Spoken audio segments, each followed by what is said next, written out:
Okay, greetings, brothers and sisters. Today is Sunday, August 16th.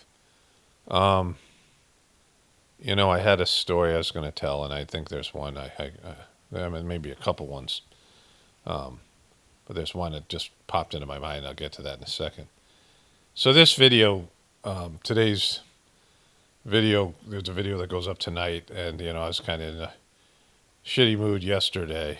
Just whatever. I didn't feel good for a variety of reasons, but um, I, feel much better today. Good morning meditation. Good yesterday. Like everything sort of turned. My headache went away, and then which like I kind of figured it would. Like just everything in the Sajmark meditations about cleaning, spiritual cleaning. We've had biblical rains here, and just crazy fucking. There's nowhere for the water to go. One of our fish, we were quite a ways from our big pond, and there was no direct line for water that my wife and I could see. There's a flooded area, away from the pond, probably 100 yards away from the pond or so, football field length or something. Or half one, I don't know. There's no way for me to judge. But there was a fish, one of our fish. It was just in this little puddle, like a big ass puddle, that's going to slowly shrink as the rain stops. And we have no way to retrieve it. It moved to the grassy area. So, I want to talk about, there was a tweet that came in this morning. Twitter recommends, fucking, something, some tweet. And some guy I don't know, I've never seen before, he's got check marks next to his name. And it says, Charlie taught real Candace Owens well. I'm certain he watched yesterday and undoubtedly felt proud of her. And they show the guy she debated, I think his name is Wilson. There's a video of him say that he was a Freemason, right? He was in the Freemason for 4 years, but he was a master Mason or something. He knew the full fucking knowledge of the Freemasons. We've heard those claims before. The guy reeks of narcissism, as does Candace Owens. But I was thinking about all this stuff and what people value. And, they're debating because they both are trying to sell something to people, right? They're trying to convince people of something. And why the fuck are you doing that? Like if you're trying to convince other people of stuff, you suck as a presenter. If you're trying to sell people something, even if it's the truth, you suck. Like your videos are going to suck. It's predicated on your goal, your accomplishments as a presenter is to try to convince people that your point of view is right. And when your point of view is right, which I don't want to, mine is because constantly, and I don't want to say mine because it's not even like it's this is one I wanted to say. It's amazing what that I don't care about. Like, like the things that I literally don't care about. So this is a story I want to tell. So my wife and I went to a Indian buffet yesterday. And I my wife went to the bathroom and I was, ahead of her, and there was a family, an Indian family that came behind us. And they were blocking the way and just shitty. And my wife noticed that the wife was carrying her husband's plate. And I saw the husband going through and looking at all the food. And he was, his wife was saying, "Do you want this?" Like he was a little fucking kid. And my wife couldn't believe it. And I said, "Well, yeah, I've seen this over and over again. Like in India, the wife will do shit like that, right? That the son's mom will move in for a time, maybe for the rest of her life, the mother-in-law. And she's treated like a goddess. And she just instructs the wife on how to treat her kid, her husband, the wife's husband, and her child, the mother's child, the mother-in-law's child. And, it's a totally different culture. And I understand, the merits of it. From American perspective, it's really whack, right? Like you can't, you grow up with something completely different. And there's good things about all the cultures. Like there's stuff that could be good. Like there's good ideas there. There's a real closeness in the family an Indian family, and the kids live to serve their parents, and there's a whole, generational thing where the old people are valued. I mean, it's important to have that, but also you have to watch it from becoming enmeshment, like where it's too enmeshed, where there's no independence and individuality, and nobody can go out. And Master Charji used to talk about this, and Charji loves the Indian culture, and he was very aware of cultures. Like he could just go to any country and nail their culture, and just talk about, what he saw, and, like he would go to visit and the flaws in the culture. And here he always talked about pleasure seeking, right? He would always say there's, when you have pleasure, you have to have pain. There's two sides of the coin. You can't have pleasure without pain. And so you want to negate the pain, and then your bank of pain builds up, and then it hits you all at once. Like at the end of your life, your whole physical body falls apart, and your emotional, like you just fall apart. You go crazy, like senile, like all the stuff that happens to people because they haven't been experiencing the hangover for the pleasure they've been indulging in, pushing it back, right? Pushing it back, and not just physical pain, but emotional pain, all these things. You can't have constant pleasure without pain. Like if you're going to have pleasure, then you're going to have pain. Like the two things go together. But anyways, like I saw this in the Indian culture. And my ex, who was a really good student but didn't apply her studies to anything. She was top student in her high school class and went to an Ivy League college, and then went to, another prestigious college in Boston for her master's degree. And she really studied and wanted to, know the best way, perfectionistic person, but could never apply those things to her life. Like just mostly, study things in theory, but when it came to applying those things to her life, she couldn't do it. It was fraudulent. And when she started becoming a practitioner of Saj Mark, she listened to Master Charji talk about the role of a woman, and she had, went to feminist Wellesley College in Boston, and where Hillary Clinton went. Not half feminist, but elitist, and it's where these Wellesley women would go to meet Harvard men, this kind of thing. These kind of people, and she she said she had taken a test, and she was like 50% masculine and 50% feminine, and she was liberal, right? Very hyper liberal person. So she became a practitioner, and Charji talked about conservatism and the way that the Indians think about it.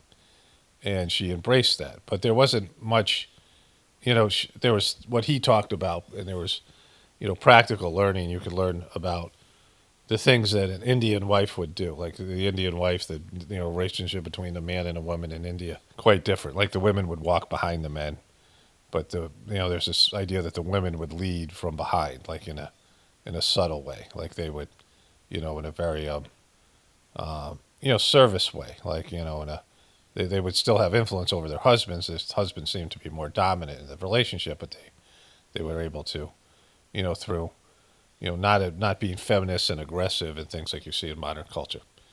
And so my ex got like into that stuff, and she found a Christian group.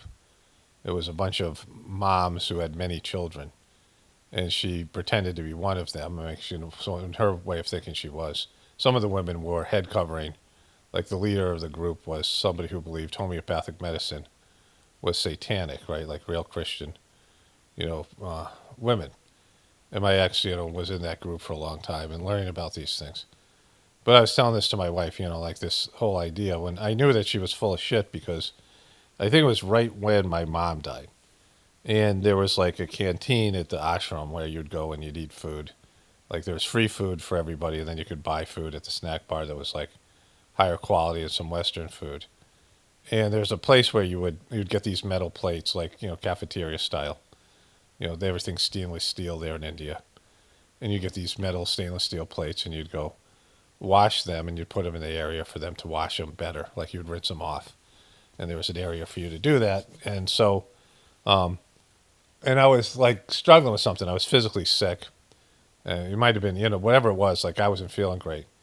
But I took my ex's plate and I went over to wash them, like, just being courteous or whatever. And, she had this whole thing where she was, trying to be a subservient Indian wife, whatever it might have been.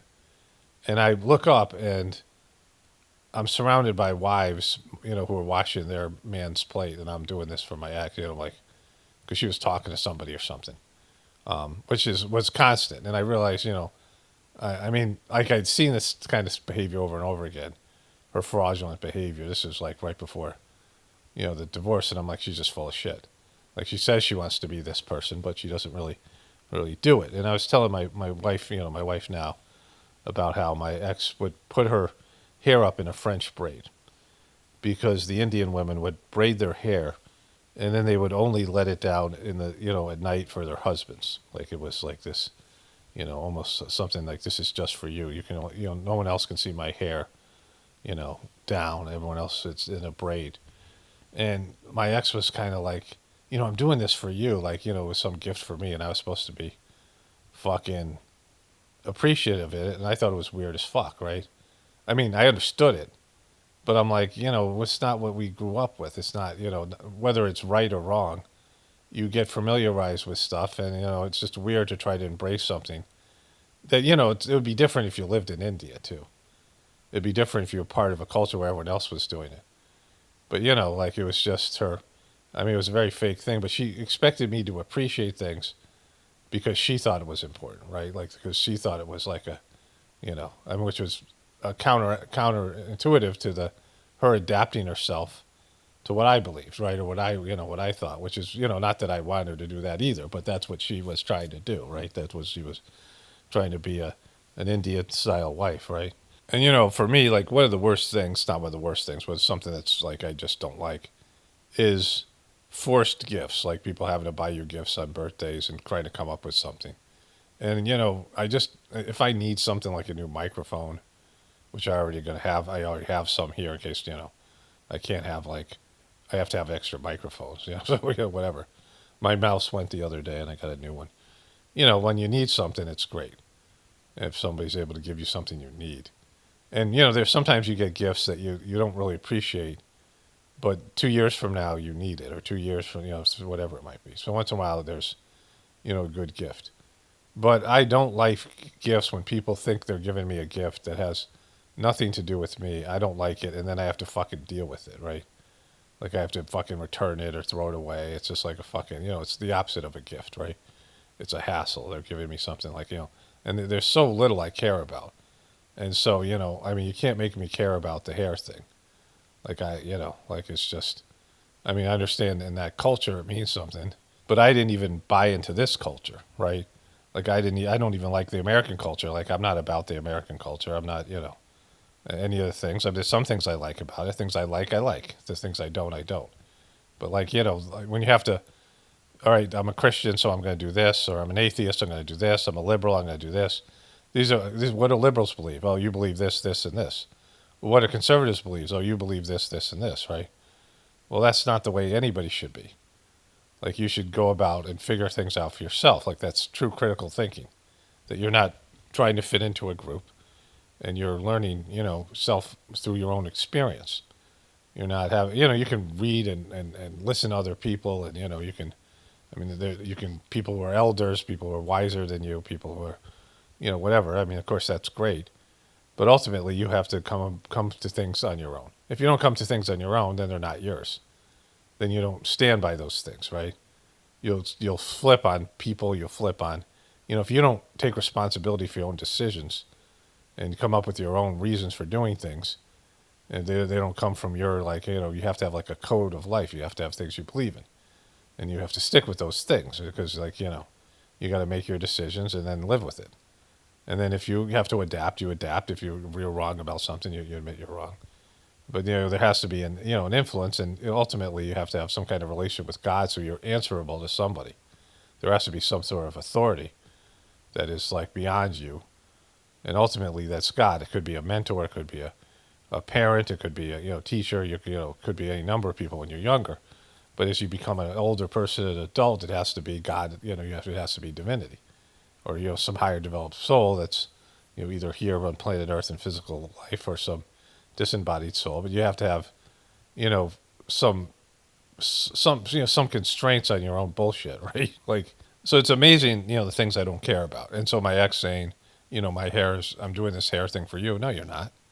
You're trying to rope me into doing something that you believe that I don't want fucking anything to do with, and you're trying to make me feel grateful for something that, you know, It's just some performative fucking bullshit thing that doesn't come from your heart. You're just mimicking other people's culture, and trying to make it your own. Which apparently, she switched back after Chargy died.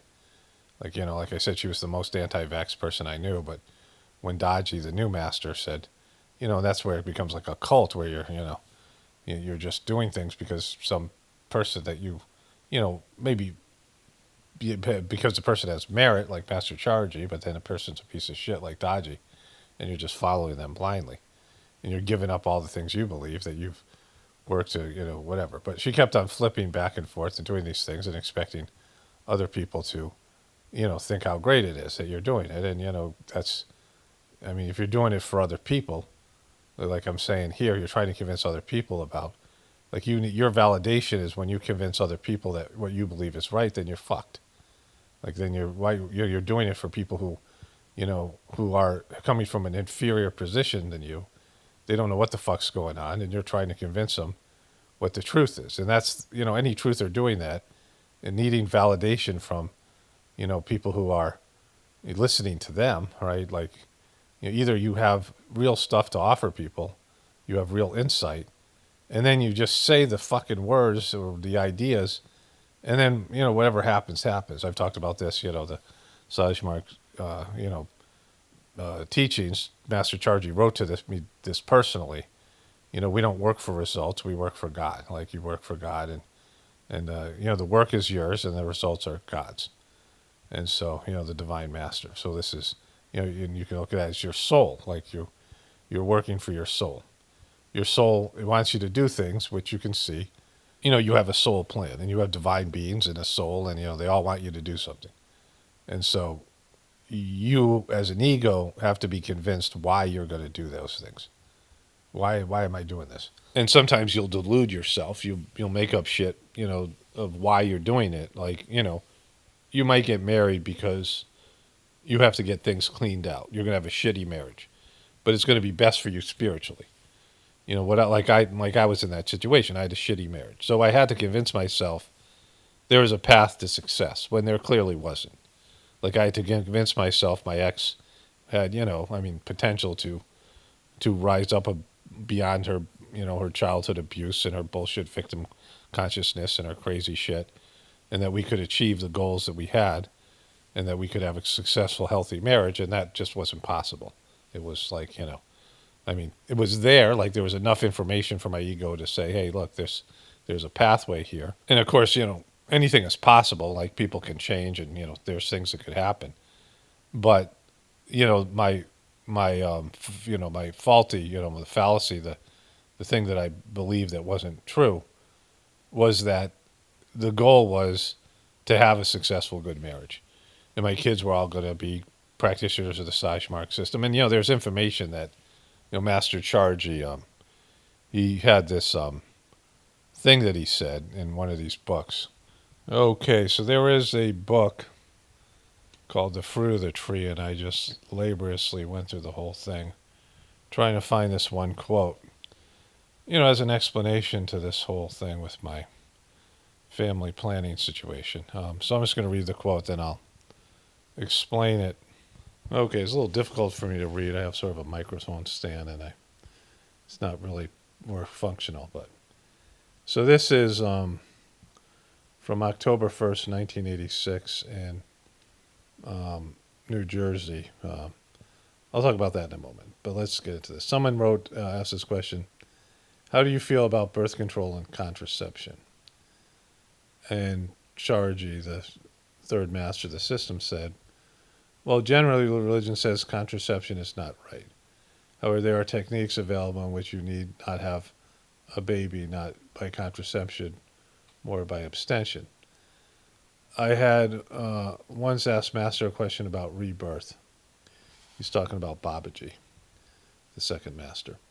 I had the impression, my own personal impression, that good souls are reborn instantly after death. It was my opinion that they would qualify for quick evolution, but Master said no, it's the bad souls, which are reborn quickly, souls with bad samskaras. I asked him why this is so, and he said, those with good samskaras, or the souls without much samskara, but yet destined to be, reborn, they cannot find the proper environment to be reborn. So by following these unnatural practices, we might be denying an opportunity to souls which are higher in evolution, which need yet to be reborn from being reborn. So this is the highest reason for practicing birth control, for not practicing birth control, especially for spiritual people like Sajmark Abhyasis.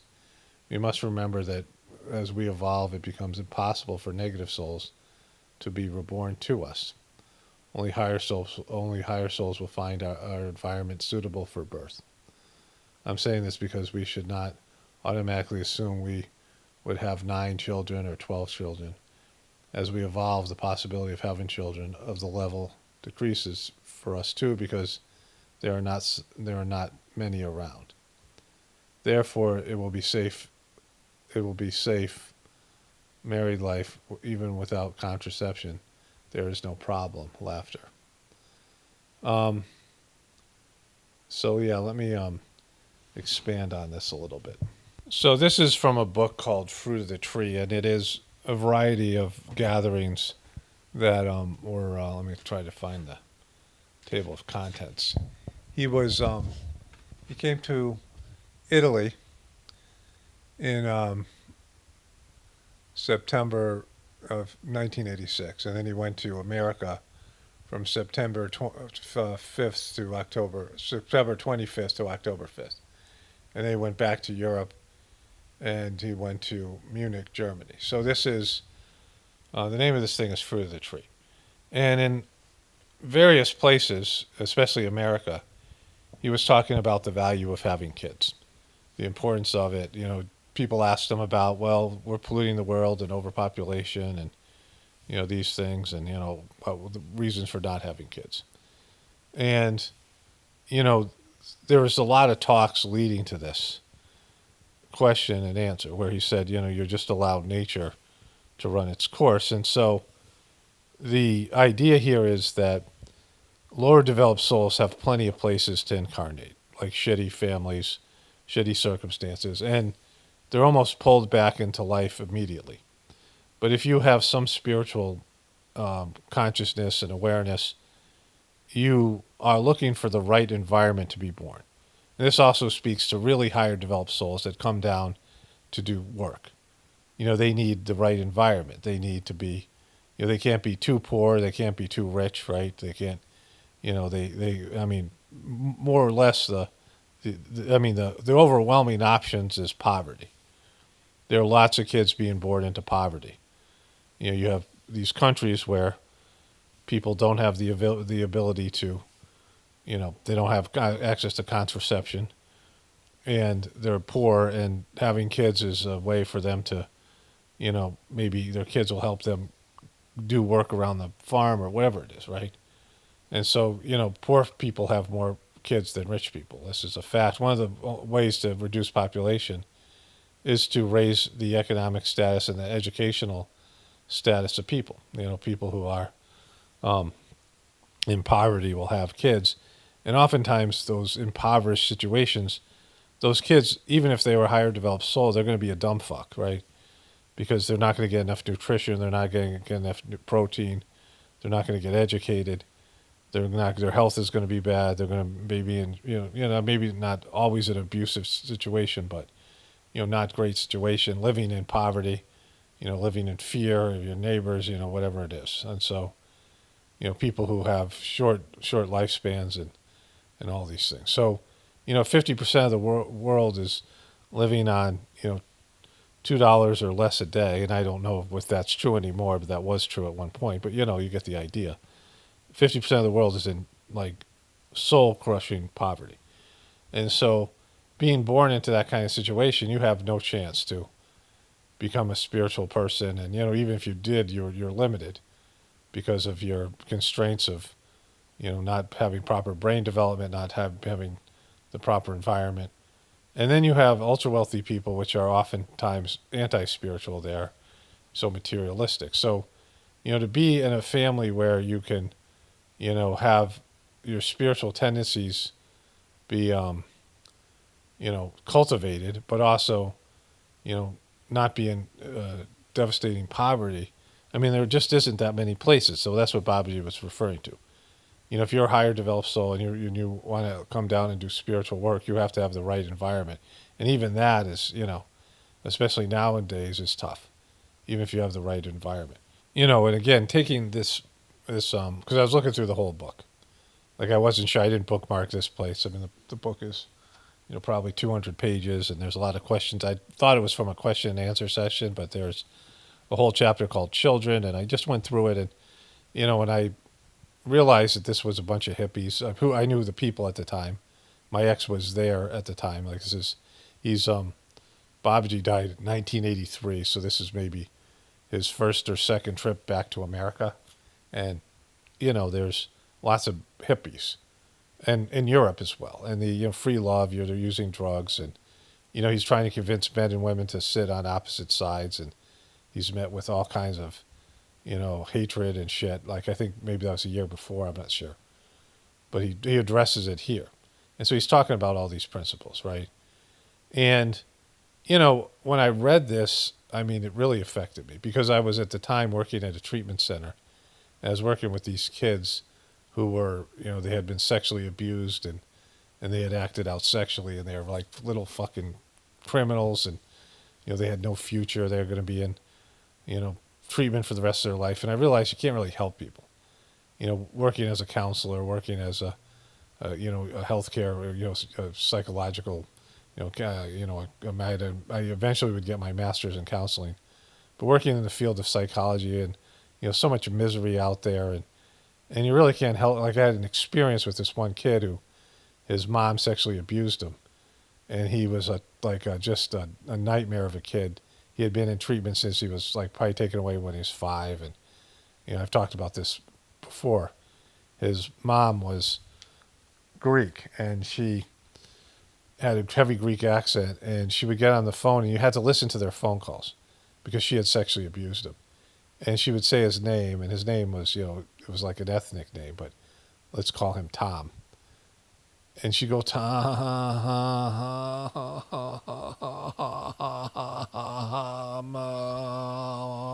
And she'd just say his name and cry for like 2 minutes and say his name again. That was the whole conversation. And he was just told the phone.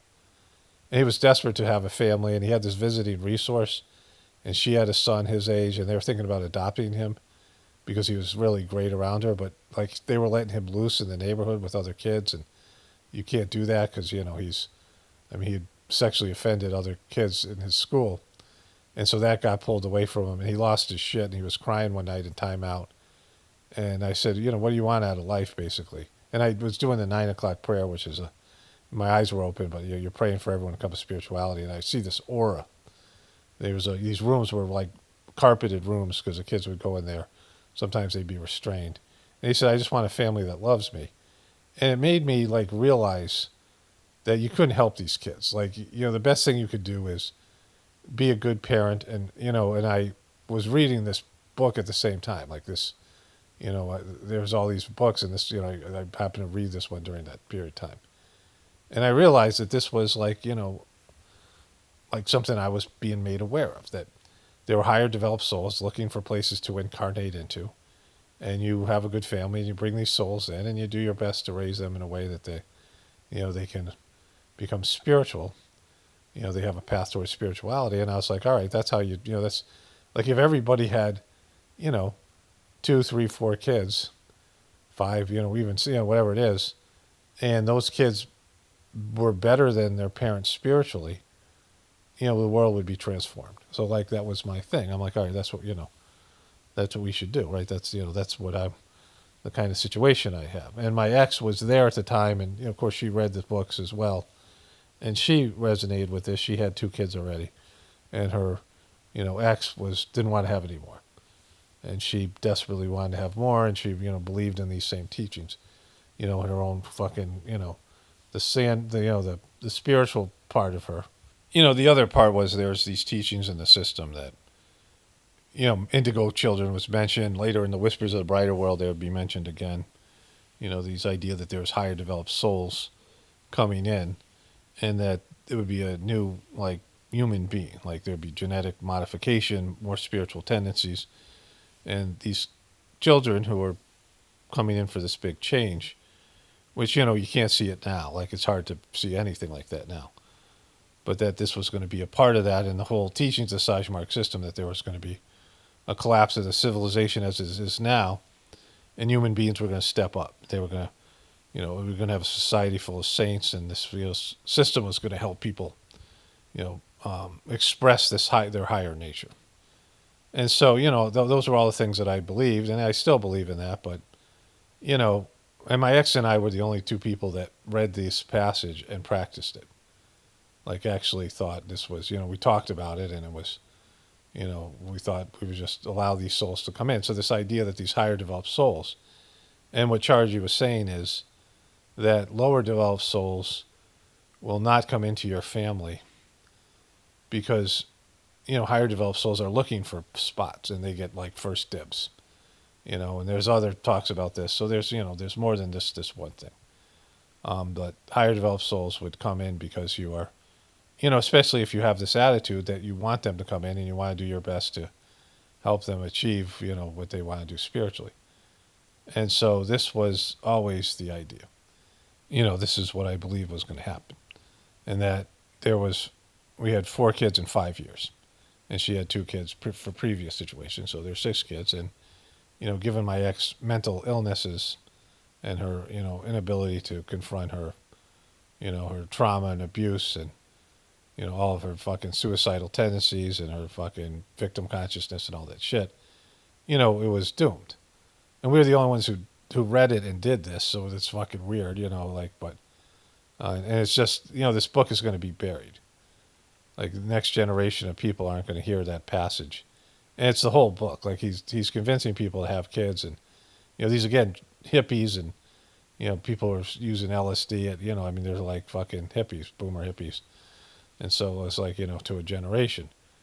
And so I always thought, well, there's going to be a good outcome to this.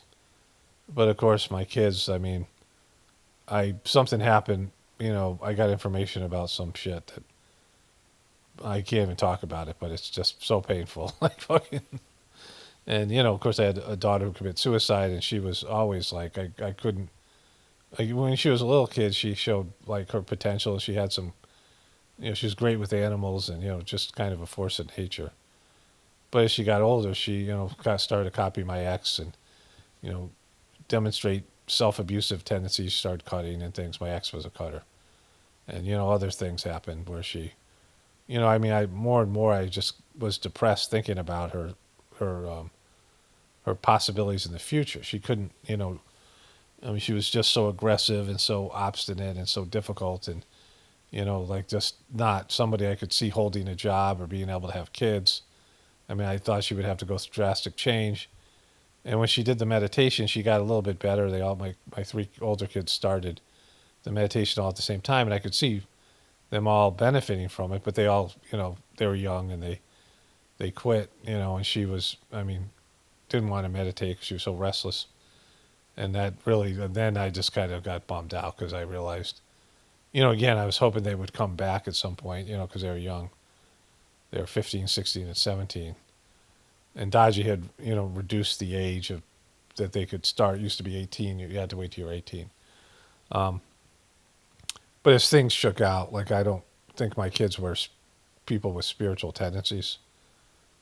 Like I don't think they have it. My older son was kind of brilliant, and he had his stuff, and they all had like abilities. My ex and I both had good genetics for intelligence, but they just don't see. Like real bummer.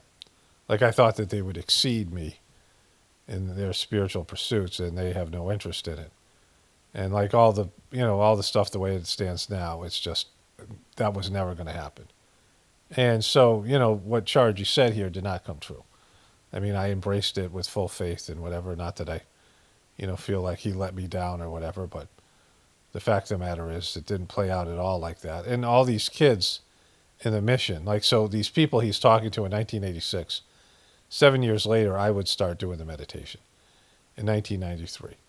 And so many of these people were starting to have kids at that time. They were boomer hippies, and their kids. Some of them had kids already, and those kids were all.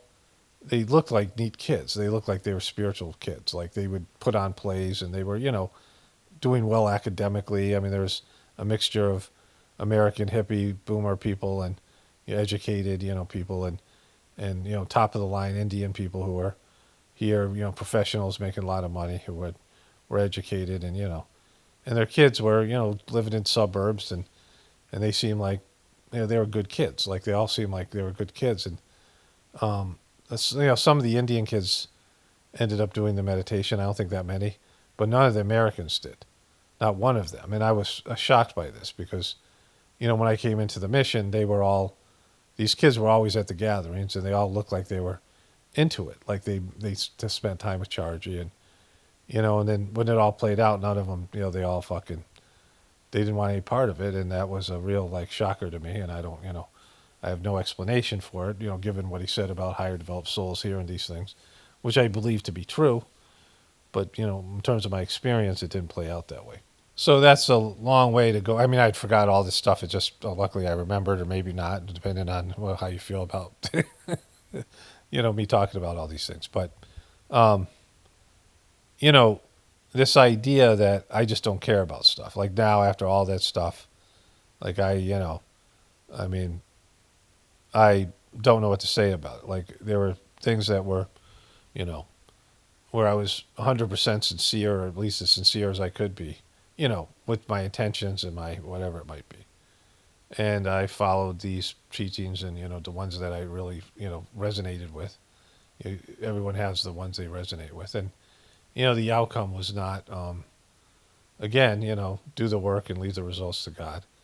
In terms of my benefit, I benefited spiritually from all the disappointment, like from living on a family farm and homeschooling the kids and all the things that we tried to do. My ex was going to sabotage anything anyway. Like it was doomed. Like failure was inevitable.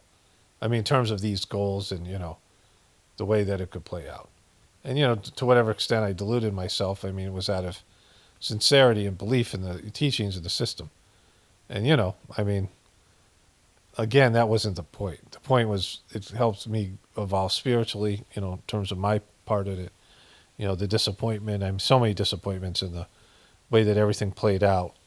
And now these books have been erased from the mission. Like they're not going to be reprinted. There's just whatever copies exist. And without people knowing charge either, they're not going to read these books. And there's, the idea that the energy was there and his presence and who he was as a person, and he would give these talks. And people didn't listen to him anyway.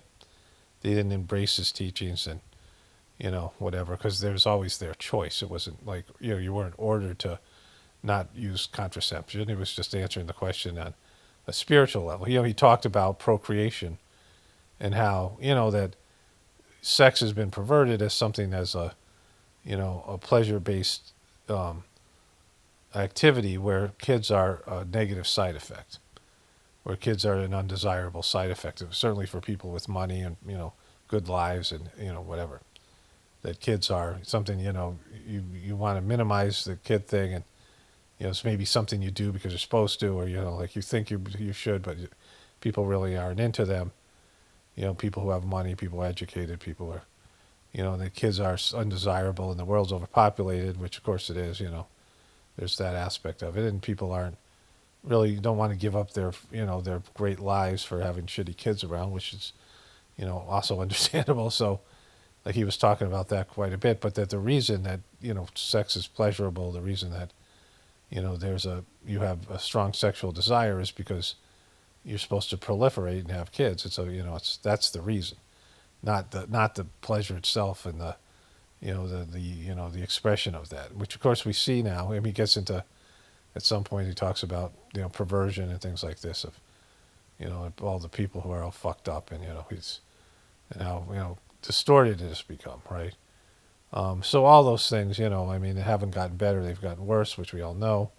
It's more talked about, of course, things like the Epstein files and all the rest of these things. But just to wrap this up and go back to my central point here, because of the way it's all played out for me, and I'm towards the back third of my life, and, I mean, you're doing less in terms of creation and just sort of wrapping everything up, right? Like everything shifts, and just the inability to. I mean, a lot of what you're going to hear in this video is people talking about being black pilled, and clearly the system, which I've talked about here forever, is it's going to collapse because it should collapse. I mean, every system collapses. Like you should, when people say, "Well, that will never happen," yeah, it will happen. Go look at the fucking ruins and the ancient civilizations that no longer exist. Go look at the lifestyle that you had when you were like for people like me before cable TV, before the internet, before cell phones, before AI. Like everything's changed. Like those civilizations are gone. Civilizations before technology.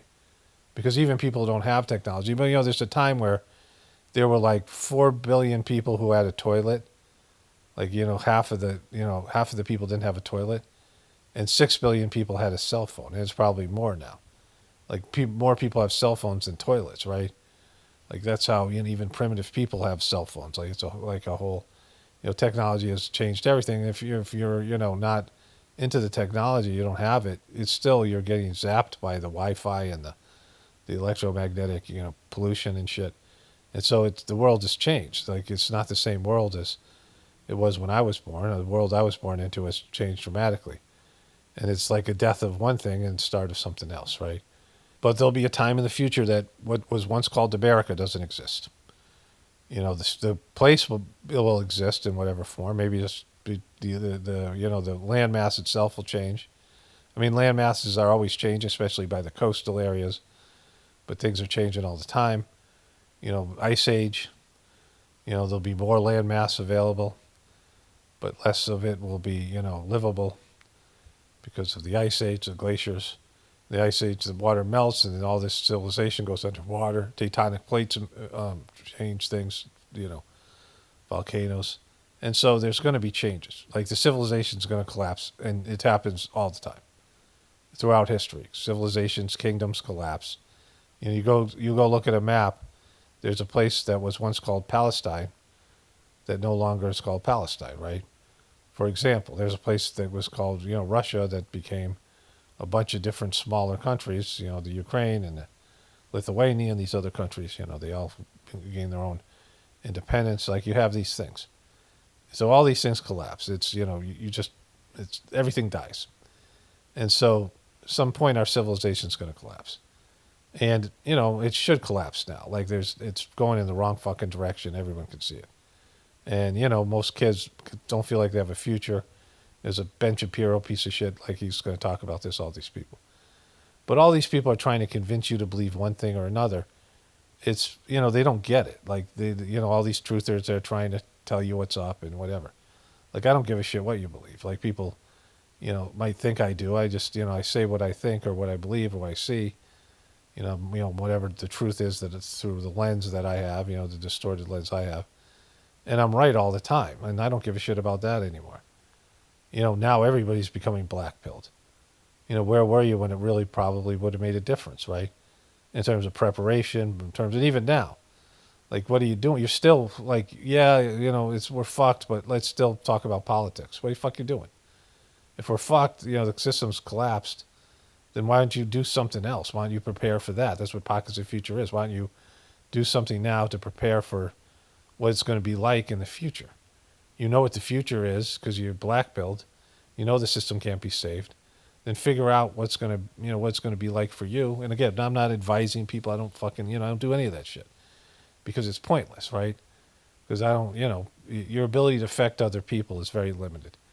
I mean, some of you guys have benefited and, believe, that I've helped you in some way, but it's only because you're ready for something new and you're craving something yourself internally.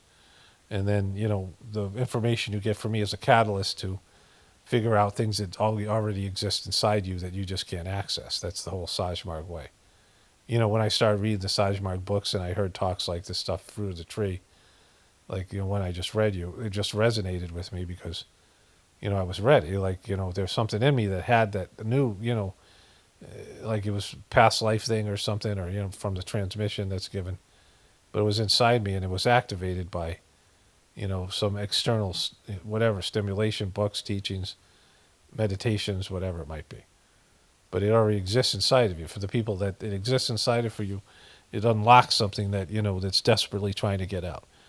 But for most people, like, even with that, they're still scared of letting it out, right? Letting their soul's path out, letting their true nature out, embracing their higher nature. And so a lot of people, they just can't do it. They just don't have it in them. Maybe they can start getting an inkling of it. So in the future, some future life, maybe they can receive some, the transmission that's given the system, this energy, this divine energy, the Pranhuiti, the utilization of the divine energy for the transformation of man. But I mean, they're not ready for it now, so hopefully it's in the future. Okay, so this goes with my last video, a much more positive state of mind that I'm in today, but still holds. There's a bunch of nonsensical bullshit out there that has nothing to do with what's going to happen. And, call it a distraction is, I mean, it's not, there's got to be a better word than distraction, and it's such an overused word. But most of the stuff that you're doing is just, nonsensical bullshit that's wasting your time and energy. And, people just still go do it because, I mean, even people that are like, yeah, that's true, but I'm still going to do it anyway. I mean, I'm going to waste time. I'll waste time today and I'll waste time tomorrow, where I could be doing other things. But, some of it's just, habit, and some of it's just, whatever. Fucking whatever. All right. Let's get into the stuff I was talking about. So some of these things I've been talking about for years, and now it's coming around. And, the powers that be are people that are, holding the reins, and, the shills like Ben Shapiro and these other people are just trying to convince you, no, just hold on a little bit longer. And, they're bullshitting you because they don't want you to prepare for the inevitable collapse of our system. And the, true purpose of, I mean, the collapse isn't the point. The point is that the system is taking us in the wrong fucking direction. The system is, making us go into an egotistical direction when we should be connecting with our soul's path and figuring out what we're supposed to do. All right, so let's get into it here. Okay, here's the disheveled Trump. I showed you this before, not this particular clip. Question there for it. Go ahead. Go ahead. Anybody?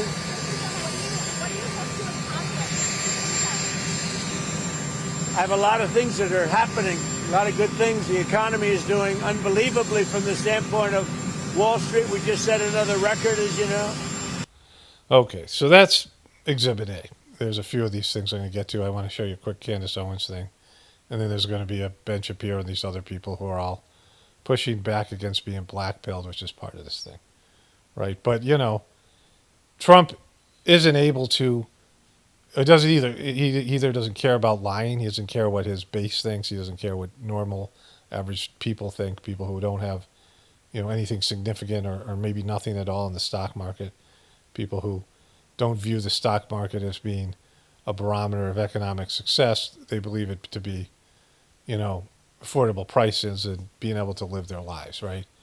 But Trump isn't, trying to appeal to those people anymore. Even with the midterms coming, like either he just lost his shit, he's just too senile, he's too fucked in the head, or he just doesn't care anymore. Because, he used to kind of understand that stuff. Like he might talk about Wall Street to the crowd of people, but only in the context of, and you'll be able to have cheap gas and things like that. But now he's like, fuck, you don't need cheap gas. Fuck you guys. Fuck you, Goy. Shut up, Goy. Just take your fucking, your fucking bullshit and stop whining about it. So, like, he's kind of lost his shit. And the whole Republican Party is going there with him. And I don't know how fucked Americans are because, I know that there are Republicans leading some of these races that are going to be key to the whole midterms. But, everybody should be like, this is a failure. Because they're not even admitting that it's a problem and everyone else is experiencing it as that. I mean, most people are experiencing some fear of the economy. Or it's just, everyone's suffering from the high prices. Everybody has to, almost, what is it? Probably you think 80% of the people, their lifestyle is affected by what's going on. They can't afford things. You're worried about, you're worried about, I mean, you have to think twice about, you can't buy as much things. You have to, be more, you have to be more frugal as a shopper. And you're worried that it's going to keep on getting worse, which it is. I mean, inflation and the rest of it. So, you're changing the way you do things, and you're knowing that you can't spend as lavishly as you did before. You have to be even more. I mean, most people were already going into this thing. I mean, all the way back to the Biden, it was inflation. How many people, how many of us have looked at, how much it costs to go to the grocery and go, holy shit, right? And so, like, that happened a while ago, and it keeps on getting worse over time. And so it affects your whole, view of the future, like what's going to happen to change that. Certainly wasn't the fucking tariffs. All right, so that's Exhibit A. So this piece of shit, Karl Rove, used to be, I mean, enemy number one for the liberals, Democrats. He was a great political strategist that helped George W. Bush win 2 elections. He grew up some, East Buttfuck, Texas somewhere. And because of that, George W. Bush nicknamed him Turd Blossom. So some brilliant mind who blossomed in a turd of a fucking town and a culture and a community of people. That's how George W. Bush felt about his Texas voters. And he's saying this here. To start by not gaslighting. The president made a mistake, in my opinion, last week saying we've got the greatest economy in the history of the world, and prices for groceries and gasoline and everything are coming down rapidly. That's not the experience of the American people. You start by... So he's talking about Trump gaslighting America and saying how great things are, but that's what Trump does all the time. Trump doesn't say anything truthful. Like, he just says what either people want to hear or what he wants to say. And he always wants to talk about, he's always going to brag. Like, his whole thing is bragging and telling everyone how great he is and how great he's doing. I mean, he's just spinning all the time. And to the point where people who are fucking weak-minded and they want to believe what he's saying, and they want to just, he's got this, he's going to handle this. But everyone else is like, no one believes a word he fucking says about any of this shit. Like, all he does is fucking, be self-aggrandizing in some way when he's failing fucking constantly. So this is somebody McEnany. Is it Kayleigh McEnany? And this is a gay Republican dude whose last name is Johnson. I didn't plan that joke. It just manufactured itself. So McEnany and Johnson. For everyone, if you're a young person watching this and you're disenchanted and you can't afford a home and you're having trouble with healthcare and you feel failed by the economy, what is the Republican alternative to the socialist, which might be alluring to someone who doesn't have the education about its failure? What? The socialism failure?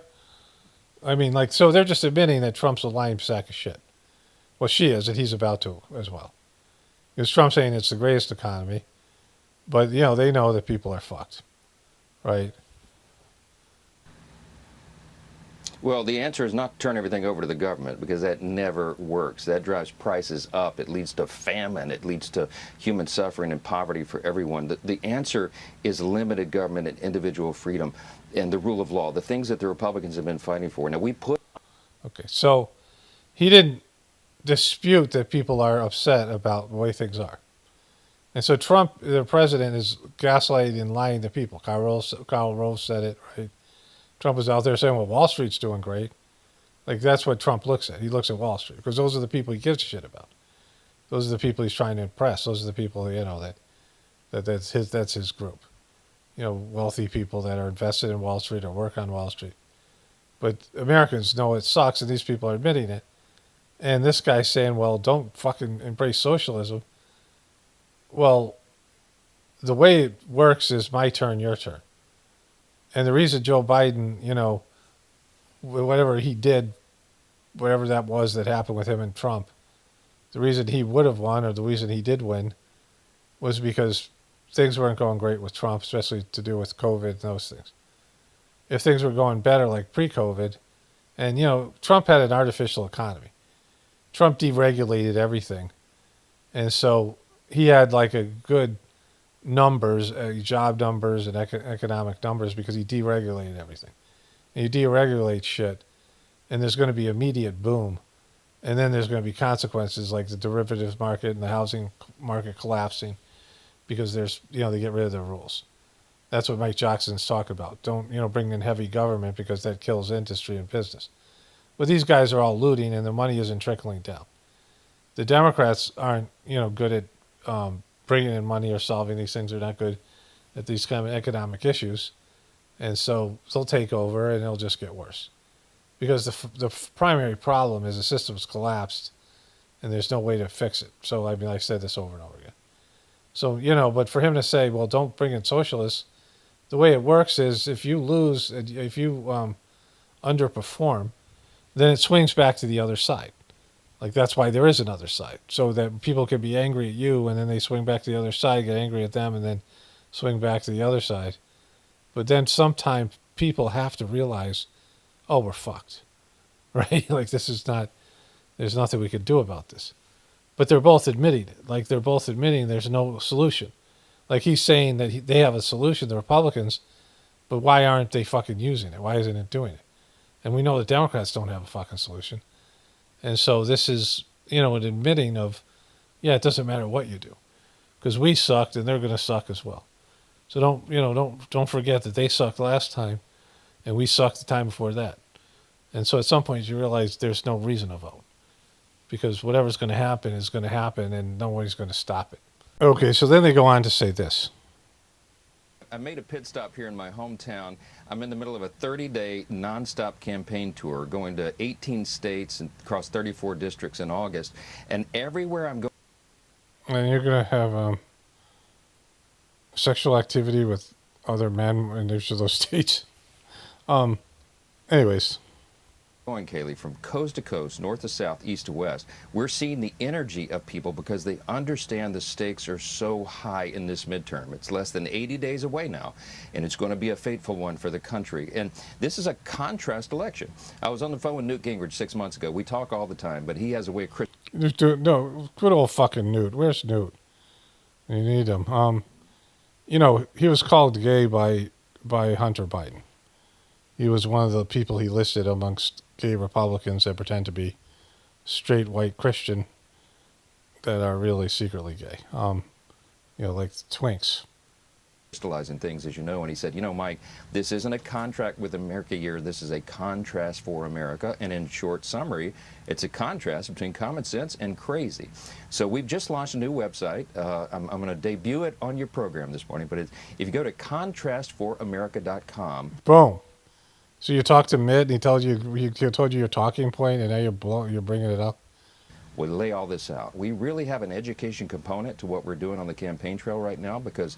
Yeah, because you got to educate people out of the fact that their lives suck, right? Like, everyone realized that Trump's failed. Like, they're admitting Trump's failed. We'll get into that in a second here. That this is, you could go back and say, well, Biden failed before him, which is true. Or none of them have delivered in years on what they promised. Which would mean it's fucking useless to vote, right?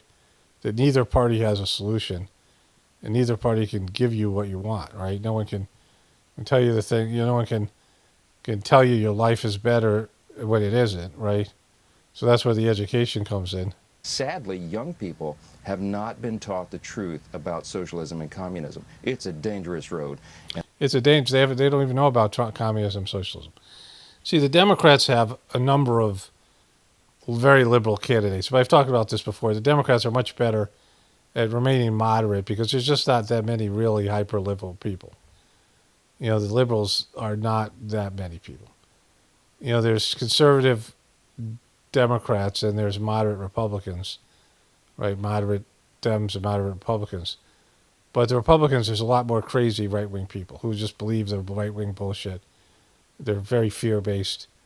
And, they can't carry an election by themselves, but the Democrats aren't going to roll out a Bernie Sanders or an AOC. But, those people are out there. So the Fox News and the right wing can say, look at these liberal fucking communists are coming. No one's going to vote for communism, right?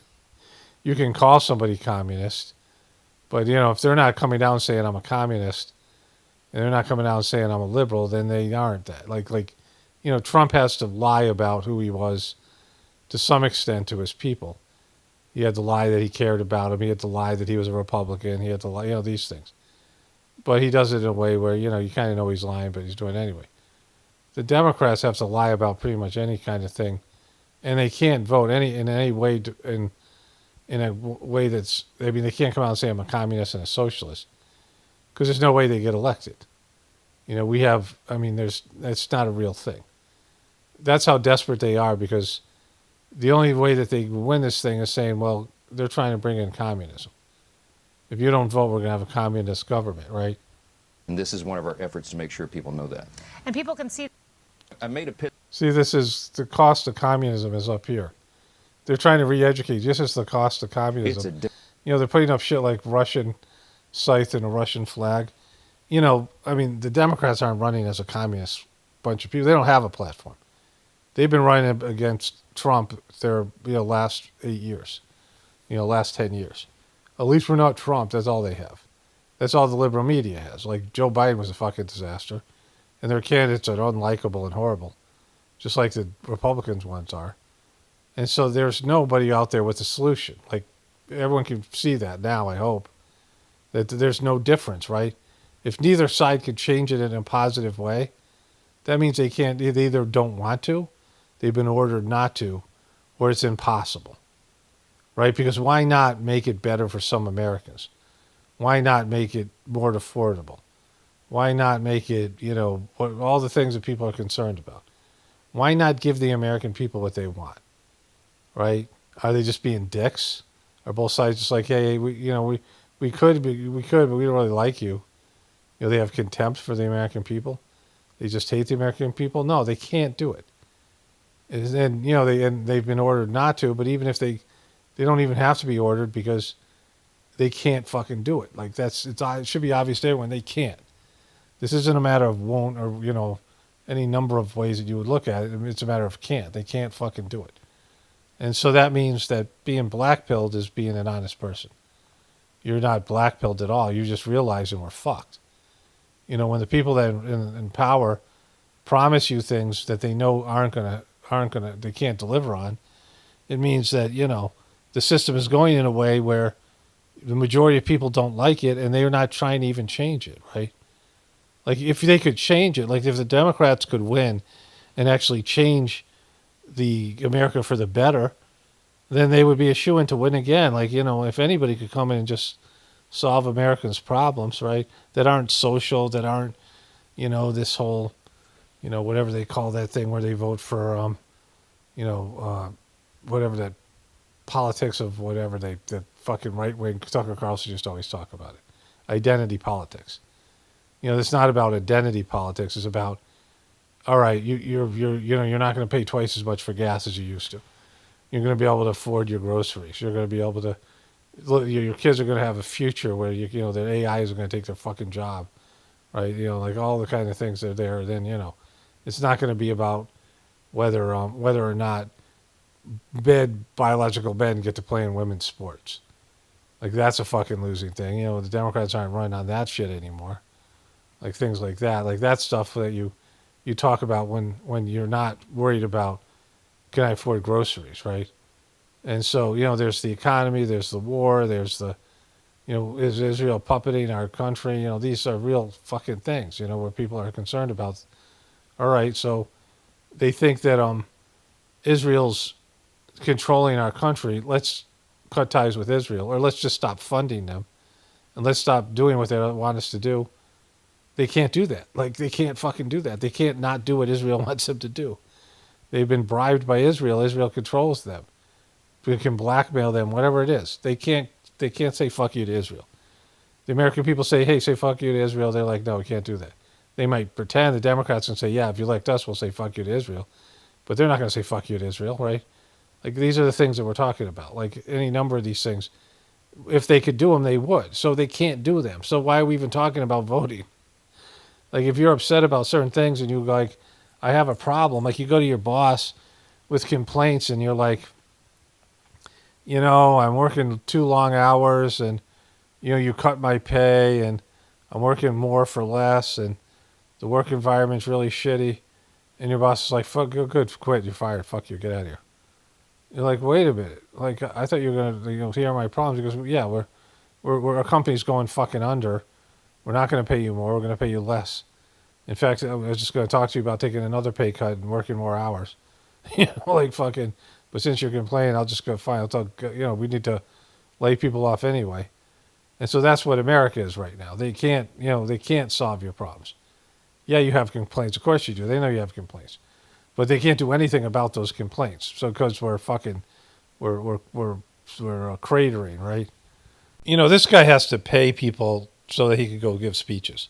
Like he had to donate money to TPUSK. He gave him $1 million so he could be on there. And if he wasn't on there, it would have been a bunch of people talking about, Tucker Carlson and Megyn Kelly and all these people talking about how Charlie was over Israel.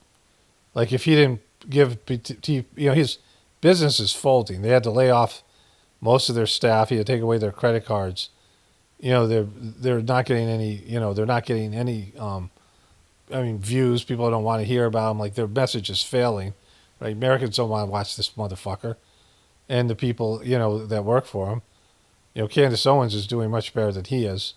He fired her. She's, getting better views. I mean, she sucks. So imagine how bad this guy sucks. So somehow he paid to be on here, talking to youthful people. And his solution is, it's your fault, right? That's what he's going to say here. There is a reason that these folks on the horseshoe right are promoting Putin or Iran, have guests on who promote Hitler. According to these black... Who's Yaf? Who are these people that have Yaf? Like, what are these 5 girls doing here like they're just posing? And this is like some AI-generated shit. Like, there's 5 people here. And there is. Black pillars on both the left and the right. America has fundamentally betrayed its own population. Young people can't get ahead. They can't afford an apartment. They can't find somebody to marry. They can't have kids. People like the people in this audience are completely enervated. There is nothing you can do. Your life is doomed to failure because all of the systems are arrayed against you. And the good news for you is that you have no responsibility for anything in your life. Well, what's that good news? No, how's that good news? Right? So now he's going to go and blame those people. He's talking about this black pill thing. I think he's going to say that here. Right? You bear no responsibility for any of your own decision making because it's too late for you. You've already been stabbed in the back by a nefarious cadre of evildoers, all of whom can be identified simply by finding who's successful, and you guys, because presumably you're young and therefore unsuccessful, you have become the victims. Just give all your power over to the black pillars. Just buy their Alp. They're black pillars. So he's calling these other people black pillars, and they're not. There's, for one, it's a stupid term. People used to call me this, but why is everybody talking the way I've been for years? Why is all the people saying what I've been saying for years, right? Now, I knew about this when times looked like they were getting better, or they were okay, or they were good. I knew about this 20 years ago. I understood that empires collapsed. And I understood that we reached our peak, whatever it was. The, internet boom, that kind of thing. The real estate boom, the derivatives market boom. There's a point where there's a like whatever it is, crypto boom, like whatever the things are. And, there's these inflated markets that happen that get overpriced, and there's a pump and dump and all this shit. But there's, a pinnacle. And America was doing probably its best when the internet came about, right? When the internet and the technological boom was here. That was probably the peak of the American empire, and because, it was something new, right? And the morality starts to crumble. Like, there's things that you can tell. But I knew about this because of the Sizemore system. It was predicted in 1950 when, the second master of the system said there's going to be, a bunch of bad shit that happens to bring down a demonic system. And it said in all these whispers messages. Because that's the only reason that people will become spiritual. And so it isn't about, any of the greed or the ugliness of people now. Of course, that's all part of it. But it isn't about any of that shit, right? It's about one thing and one thing only. And that one thing is that we're not going to become spiritual as long as we have good material lives. As long as we, unfortunately for us, people don't pray to God unless fucking God is, unless their lives are not fucking God, unless their lives are shitty. right? Like people will start praying when they get cancer or they're broke or they're scared. But they won't pray to God for other reasons. They won't pray for the God because of, something that's, you know, going well. They don't share their joys with God. They bring their sorrows to God. They bring their complaints to God. They're not like, hey, God, my life is really great right now. I want you to be a part of it. I want you to experience some of the joy. They dump their miseries on God's doorstep. And so they're, who wants people like that? They only come to you. Imagine if you had friends like that, only come to you when they have problems. They don't want, when things are going great, they don't want to know you, your kids. Your kids are like, oh, I'm flourishing. And then they run to you when they need money or they need some help. They got themselves in trouble or whatever it is. They want to dump their problems and then they go, hey, fuck you. When things get better, I'll talk to you when things get shitty again. And so there has to be a collapse for us to move forward spiritually. And we're clearly moving the wrong way. People, when they have good material existence, they lose sight of their spiritual side. They lose balance. There's very seldom there was a story that Master Charger used to say that, they were waiting at the gates of heaven. And there's all these poor and middle class people who are waiting in line to go into heaven. And some rich guy shows up, rich famous person. And he shows up in a limousine and gets out of the car and they roll out a red carpet and he goes around, everybody, cuts everybody and goes to the front of the line. And there's some, angry person there sitting there fucking pissed off stewing. And so he has to wait a couple hundred people. He finally gets there and he asks St. Peter, he goes, why, I can understand it on earth that rich people get benefits, but even here in heaven, why, and the guy, Peter says, yeah, people like you come here, you're a dime a dozen. But when a rich person reaches heaven, we roll out the red carpets. That person's successful. You guys, you suffering piece of shit, you guys could all make it here because you're miserable in life. But when a rich person makes it here, like there's something special going on there, right? And there's something like it's easier for a camel to pass through a hole of a needle than it is for a rich person to make it in heaven, because it's really hard for people who are, distracted by their material excellence. And only when they start, dying and then they go, oh, God, they start thinking about God. But so the reality of the fucking thing is, I knew about this years ago because it just made sense, and I knew this was not a good situation. Like the things that we were pretending, thinking we were enjoying or thinking that were good things were actually bad things and we're going in the wrong direction. And when we went in the wrong direction, it meant we were getting weaker and farther away from what it's like to be a normal, natural person. Now all these other people are saying the same thing, right? Like everyone knows that we're fucked, to some extent. But still people aren't doing anything about it, which I covered earlier in this video. They're still talking their same bullshit, their nonsensical bullshit. Buy some nicotine pouches, and everything will be all better. Nothing solves problems like Indian-made nicotine. Now, none of this is true. None of this is true. The vast majority of people who grew up in poverty in the United States do not end up in poverty. In fact, 98% of people in the United States who fulfill 3 basic conditions end up... Okay, so it's so hard to listen to, but his whole point is weird fucking mustache and eyebrows. This whole point is, yeah, you guys are wrong that, you do have a future. Like, you're not seeing what you're seeing. I mean, this is the ultimate in the Republican failure, in the gaslighting, that you're not experiencing what you're experiencing, and, your failure isn't ours, and your things are going to go great, all this stuff. It's clearly not the case, right?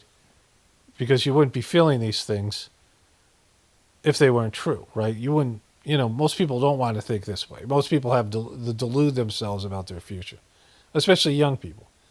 Most young people think everything's going to be fine. But they go out there and they realize their future's been taken from them. They realize that the boomers have sucked up all the resources. There's not going to be any Social Security. What are you going to say then, Ben, when they take away Social Security? You fuck. Or any of these number of things happen. They're just trying to milk as much out of you and get as much for Israel as possible before the system collapses, or get as much power and loot as much as they can, if they're in it for themselves I mean, everybody's in it for themselves. But, you know, the people that are Israeli shills, they're going to say whatever they have to say to keep you going along with the fucking program. And the people who are looting the government, you know, which is the same people, you know, both sides want to loot as much as they can. They know this is a sinking fucking ship. None of them are going to tell you the truth that, you know, they're going to say, well, if you don't vote for us, it's going to, you know, the fucking communists are going to come in. If you don't vote for us, Trump and his buddies are going to run the country into the ground. I mean, you know, Joe Biden said we were fighting for the soul of America. Trump said if Joe Biden or Kamala Harris got elected, America would be totaled. Elon Musk said that we were on the verge of bankruptcy. If Doge doesn't work, of course Doge didn't work, right? Like these are all the things. Like they've admitted to it, and then what they say has to happen to prevent disaster happens, and it still doesn't prevent disaster. Then you know they're lying. And so, like everybody catches up to you. You know, when you're right, eventually everyone gets to where you are. When you're ahead of the game, you know, when you're 20 years ahead, 30 years ahead, 50 years ahead, you know, inevitably you're crazy. You know, when you say it. But then when everyone else says it, they're like, "Oh, we're catching up to you." But they don't say that. They're like, "No, now you know, now it's okay. Now we know, right?" You know. So let me show you one more thing about this. So this started to play on autoplay, and I'm glad it did because I wasn't going to listen to any more of this bullshit. You know, this guy's just, I mean, he's just trying to make a name for himself. I don't know why he's doing this. He came completely unprepared. Clearly isn't a TPUSK person. Called Erica Kirk retarded before. This guy's just watching, doing nothing to moderate it. I don't know why he's even moderating it. But she says something here, which, you know, I think I might have covered this before, but this illustrates what I was talking about. Like, this is why I did not engage in any, like, Erica, everyone's questioning what she's wearing. Back.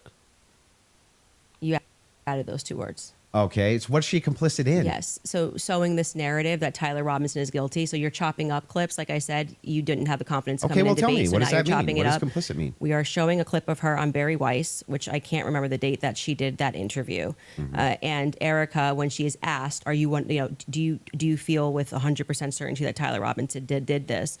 And she says, "I do." Do you believe that Tyler Robinson murdered your husband? Yes, I do. Then, again, context matters. I sit down with Erica for 4 hours under the assumption that she had some evidence, right? Like I'm like, this is why I did not engage in any, like, Erica, everyone's questioning what she's wearing and all this stuff. I was like, I'm going to wait here. So, you know, she said this before. And it's completely bullshit because Candace Owens goes after people all the time, including Erica's coworkers and TPUSK and other people. And she was talking to people in the organization that were letting her know what was going on, right? You know, we're letting her know that, you know, things weren't running smoothly. And Erica was a fucking mess. Like, everybody who saw Erica knew that she was the most fucked. I mean, as much as I make fun of the two twinks, you know, those guys are not nearly as fucked up as Erica. Erica's so fucking weird, right? And she was supposed to be grieving. Like, you could say that these other people weren't going to grieve like she did. Her husband just fucking died. And the weird shit she did immediately afterwards was the most fucked up thing. Like, that's what I was covering. Like, all the other stuff, I didn't give a shit about TPUSK because I thought it was a piece of shit organization. And I was right. I didn't know anything about it. But the fact that they voted for Trump and they were there and they pretended that his fake assassination Trump, like this cunt did, like these three cunts did. I mean, I don't know about this guy, but he's still, you know, whatever he says is self-promoting. He's a selfish, you know, narcissist. But these three fucks here all were saying Trump's assassination was real. You know, they weren't questioning it. Maybe later on, but not when it happened. So I know they weren't worth anything. I know Charlie Kirk backed Trump, and Trump fucking was obviously a piece of shit, right? Like, I didn't need any of that stuff, and nobody else did either, because it's right in your fucking face. And so, for her to say that she didn't go after Erica because Erica didn't give her any reason to, but all of her fans were like, go after Erica. Here, she says it. Because, I don't know, just it feels weird to think that, did I think that some of her mannerisms were weird and stuff like that? Yeah, but that's not, you can't convict somebody on weird mannerisms. So she didn't grieve. She wasn't fucking grieving. She was fake grieving. She wasn't sad he died. She was celebrating his death and acting because she took over his job and wanted his fucking job, right? I don't know what I'm supposed to do. A show on whether I like her hair, her outfits. That doesn't feel right. And also keep in mind that is the You mother. do a show that she can't that she's not grieving. She obviously didn't love him. She obviously wasn't really upset because she couldn't grieve authentically. She was an inauthentic person, and she took over his position. And that if it was fake, and you were saying that there was a conspiracy here, I mean, you were talking about Egyptian planes. You were talking about all this shit that showed that there was more than, you didn't believe in Tyler Robinson, which means she had to be complicit. Because this guy was saying that Erica Kirk was retarded, but that doesn't make her complicit.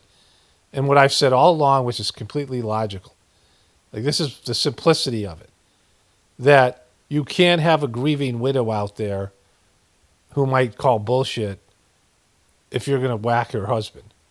You can't have her looking into it. You can't have her speaking up.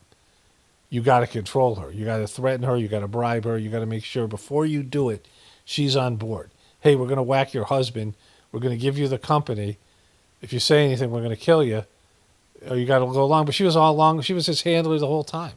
She was already taking. She wasn't working for him. She wasn't on his team. She was on Team Israel. She was on Team fucking CIA, whatever it was, Team Assad, wherever she was working for. It wasn't Charlie Kirk. She wasn't part of his thing. She wasn't a part of his organization, his fucking circle. She was handling. He was his handler, right? So she was a part of it. She's complicit. That's the only way it works. Either Tyler Robinson did it, or she's complicit. There's no other way that works. If it's a conspiracy, then she's part of the conspiracy. It has to happen. Like everyone can see that, right? Of Charlie Kirk's children. I had a real relationship with Charlie Kirk, a real friendship with Charlie Kirk, and what is left of him in this world are his two small children. So to just take a baseless attack, if I catch her in a lie, it's a little different. Baseless attack. She lied every time she presented herself. Her whole thing was a lie. Fake tears are lying. Fake eye color is lying. Wearing colored contacts for fucking 15 years so everyone think your eyes are blue. Going on reality TV shows, all the shit that she did. Everything she does is a lie. She's a fake Christian. She was a fake wife. She's a fake, everything that she was fake, right? There's nothing real about her. Like, what are you talking about? Tell me one time she told the truth. Name one fucking time where you go, oh yeah, Erica Kirk just told the truth. To just take an attack on her does not feel appropriate to me. I haven't seen any reason to. No, the reason you didn't want to do it is because it wasn't appropriate for you to do it and still retain your fan base. You had to wait. You knew she was a cunt before everybody else did. Because she would later come out and say that when the evil doers came in, when the Israeli Zionists really came in and took over TPUSK and kicked Candace to the curb, Erica was a part of that movement. She admitted it. And she admitted they didn't like each other and get along. And so she was, she knew that she hated Erica. She got kicked to the curb. Like she's a fucking resentful, competitive person. Like the target was always Erica, right? Like she had to wait. She had to wait 4 months. Like just when I said we were waiting for Erica to stop fucking crying. Can she show up one fucking time and not cry? Not fake cry at one thing? Like that's what Candace was supposed to be waiting for. Like for the time where it was, all right, now I can justifiably go after Erica. Like other than that, I mean, she said at the beginning that Erica gave the best speech, the most important speech in American history or human history, right? Like that fucked up speech she gave. Like she just, that fake, when she forgave Charlie Robinson, that was fake. Do that. And then when I sat down with her and I was expecting for her to say, well, I'm obviously the victim on the case and we got to see the shot, taken or this or that, whatever it is. Great. That's why she has that much confidence 2 months ago. And when I sat down with her, it was nothing. It was nothing. Okay. Yeah, but you can't say Egyptian planes and then think that Erica Kirk has some card up her sleeve. Right? It's silly. Like you knew you were talking to people there. You knew they didn't have fucking dick. Right? Like, so it's just silly. I mean, maybe Erica has one, but. So this is a conversation. How would that make her complicit? Complicit. And again, you said complicit in the death of Charlie Kirk. Complicit in what? Yeah. Well, if you let me finish my sentence, I could tell you that. But my point being is that then you take a look at this and you go, okay, well, this is weird. Why would you have this confidence? And then when you sit across from somebody and you say, okay, great, I want to go out there and defend you now. I want people to know that you can't say this stuff publicly, but you know more things. And she just blanks. And then Yeah, she you didn't want to ever defend Erica Kirk. Let's fuck you, lying sack of shit. says, well, I'm going to call the lawyer. And she called the lawyer. Again, all of this is on my show. So out of context clips is not going to work because I know what I say on my show. Okay. So we call her lawyer, and her lawyer says to us, she calls him on the phone, pardon me. And it's me, her, and Justin Strife. And I'm like, okay, great. What do you guys have? He goes, well, we don't have anything yet. We're not at that phase yet. And I'm like, well, what do you mean you don't have anything? And he says, well, don't you know how it works? It's a probable cause hearing. So basically the state says. All right, so she gets into all that. That everything they were gonna say is probable cause is just hearsay. And they're not gonna, well, she says that here. That they're going to bring this forward. And now our people go out and they look for the evidence to assert that Tyler Robinson is guilty. And so I asked her directly, her lawyer directly, the phone's in between us. I'm like, wait, so just so I'm clear, you haven't seen anything that the public hasn't seen? And he says no. So I'm going back in my head and I'm going, okay, so why is Erica saying... Come on, so Jesus Christ. So that was the moment I knew, fuck you, right? This is what I'm talking about. Late to the party motherfuckers are people who, when they get there, it's too late.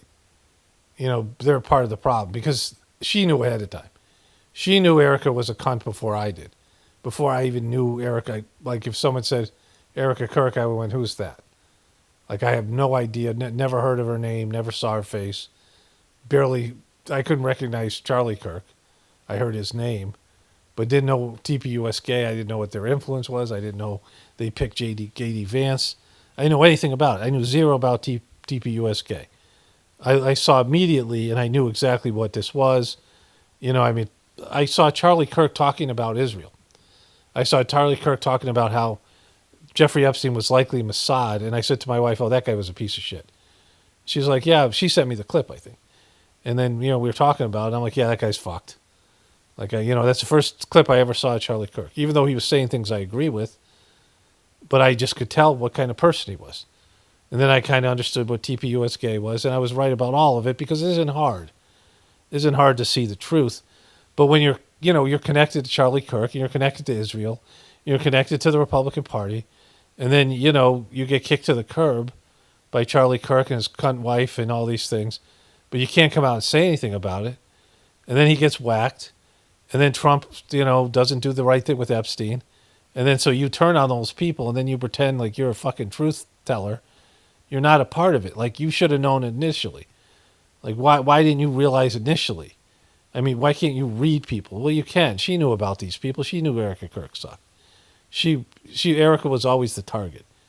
Like she had, whatever her personal feelings are, she wants to go after Erica. This is what I'm talking about when people say blackpilled. They all know. They all know the Republicans. They knew Trump wasn't going to come in. Tucker Carlson comes out and says Trump said he wasn't a Christian, and Trump was actually pro-abortion. He was pissed about abortion. Like he was pissed the Republican Party was pro-life. He said he didn't like pro-lifers. He said all these things. Tucker Carlson said that he knew. Him and his brother said they knew he had a poor character. He was a piece of shit. And yet they pushed him on them. They weren't, his brother wrote speeches for him. Why would you fucking do that when you know he sucks? You knew that he wasn't going to do the things he said. You knew he was a lying sack of shit. You guys all knew it. Then you keep on pretending like there's some fucking solution here when there's not. And then all of a sudden you're like, well, maybe there is no difference. Maybe we'll do our own party. Get the fuck out of here, right? Just admit that fucking things are going to collapse and everyone has to prepare whatever way that they feel they can. They have to prepare for the worst because the worst is fucking coming. Okay, so I want to add something to this Candace Owens thing. But before that, I think there's a thing coming up in the video. I don't think I've shown you already, but this woman's talking about how the mortgages are not being paid. And she speculates that the reason for doing it, but one of the reasons the banks wouldn't, they may or may not want your collateral, the banks. And, and if you default on your credit cards or these types of things, then goes into some sort of a court situation, but it no longer becomes something where they can use that credit as an asset, right? It's no longer an asset. Like your mortgage is an asset to them, but your house maybe isn't an asset. I mean, it's better than nothing, but what about your credit cards or things like that where there's no collateral? And so if they start admitting that all these people are defaulting, that means that, you get into the whole stuff that happened with the derivatives market and all that stuff with the people in the 2008s just not being able to pay their mortgages. And it's, then all this derivatives that's based in these different types of packages they've put together with people's loans. And if loans start going south, then they're no longer, assets. And that they're double debt. They're the derivatives, which is debt, betting against debt, and like the whole thing collapses. And so I wanted to, point that out. I think that's coming up in the video, if I haven't shown you already.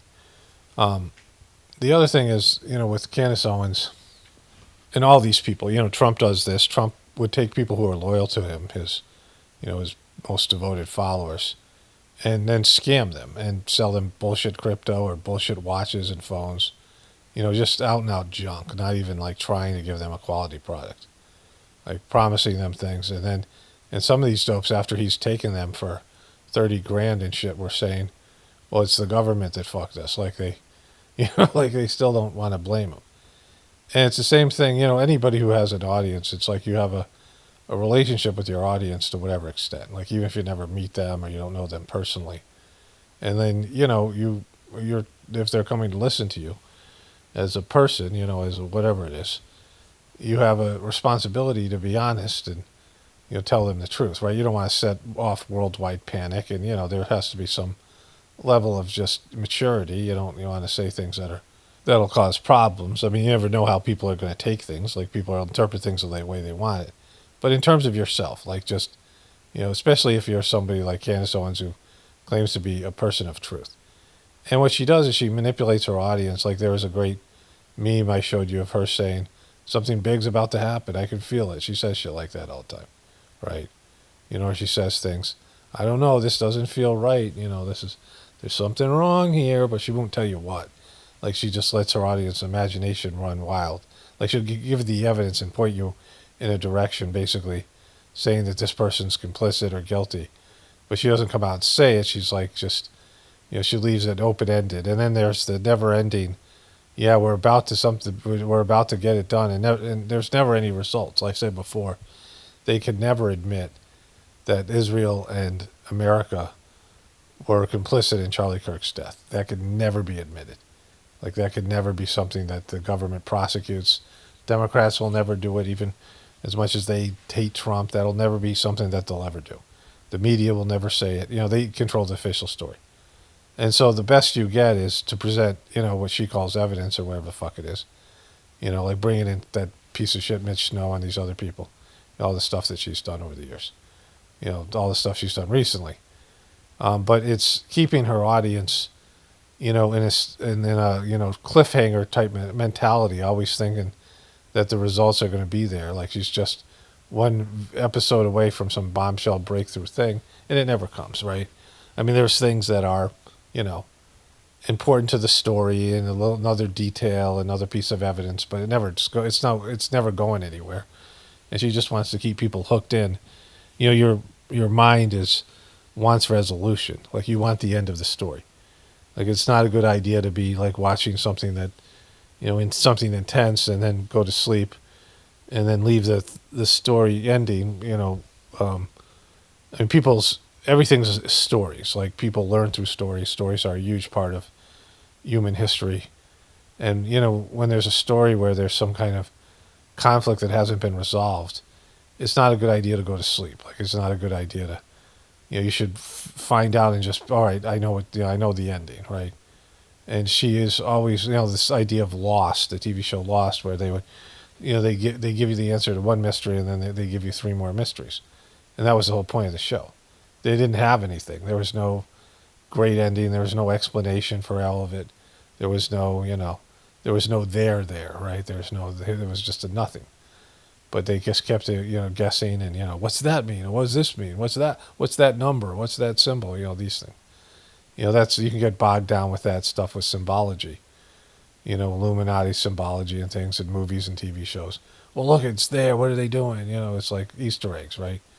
They want to keep you, on the edge of your seats. They want to keep you intrigued and involved. And what's that? That's why at the Marvel movies they give you a little promo of their next movie, and they give you a little hint of what's going to happen, and all these things. And so this is what she's learned to do, and it's good for viewership, but it's disrespectful to her audience because nothing's ever going to fucking happen. She's always, she's very, I would think maybe possibly borderline personality disorder stuff. They don't resolve things, they triangulate drama. I mean, she's huge on drama. And so, she's the opposite of a truther. She's keeping her audience in a, negative emotional, psychological state where they're obsessed with this thing. And, if she was going to be honest, she said, yeah, this isn't going to go anywhere. Nothing's ever going to come of this. Like, you can invest in it all you want, and you can go down the rabbit hole as much as you want. But, other than us knowing, like, and I already know. I mean, the thing's either completely staged and fake, and Erica's just acting the way she's supposed to. She's playing a part. And that's the way she's supposed to be divisive, and Candace Owens is a part of it. Like, there's that. Or, that whatever happened with him in terms of the unofficial story with Israel being a part of it, whether this is a long-standing plan or Charlie Kirk went off the farm and they decided to take him out, whatever it was, Erica's his handler. There's some kind of thing like that, right? You're not going to get the specific details. You're not going to understand you're not going to get all of this. They're never going to admit to it, right? They're never going to just say this is what happened and just tell you the story and like the whole story in a very comprehensive way. But you can, within some margin of error, you can pretty much see what's going on here and just know that it's just another, nonsensical thing that has no value to you at all, right? Just like watching a TV show or movie. And after a while, it gets fucking shitty, right? After a while, Candace Owens' voice becomes, like repulsive, and Erica Kirk is just, how much of that can you take, right? Like, they're unlistenable. And so, I keep on checking in with them, but there's not, only as a way to gauge the how perverse it all is and how ridiculous it all is, and how mockable it is. But there's nothing coming. There's no resolution. There's no importance. There's nothing, right? All right, let's get back to the other stuff here. So the person that posted this said, Laura Trump is going to tell her dopey husband to not make the Illuminati sign. Remember? This good boy here. But it's really called the water sign, and Trump does it all the time. Quite heavily on. We're seeing the whole Trump clan there. Now, pretty much all of them, apart from Ivanka, Don. Okay, so they said don't do that. So whatever she knows about that or what people know. Let me show you all the times that Trump's put it. It's Aleister Crowley called it the water sign. I forget what it means because who gives a shit. But this guy's a good boy. But I'm glad he acknowledges that I'm a good boy. I am a good boy. Okay, so there's a lot of these hand signals that Trump throws. They all throw up, right? But he particularly likes this thing that's called the water sign, as it's defined by Aleister Crowley coming up here in one of my, I don't know what this thing, some kind of Freemasonic stuff. But you see that he throws this up all the time. This is a standard thing for Trump for a number of years. And he, did it before he was running for political office. This is, of course, there's the 666, where the OK sign. And it was something that he was doing throughout his presidency and before as just a private person. So Aleister Crowley defined this as the water, the goddess Oramoth. I don't remember the meaning, but it's a less common signal that's being given. But it's, it's there, and they all do it.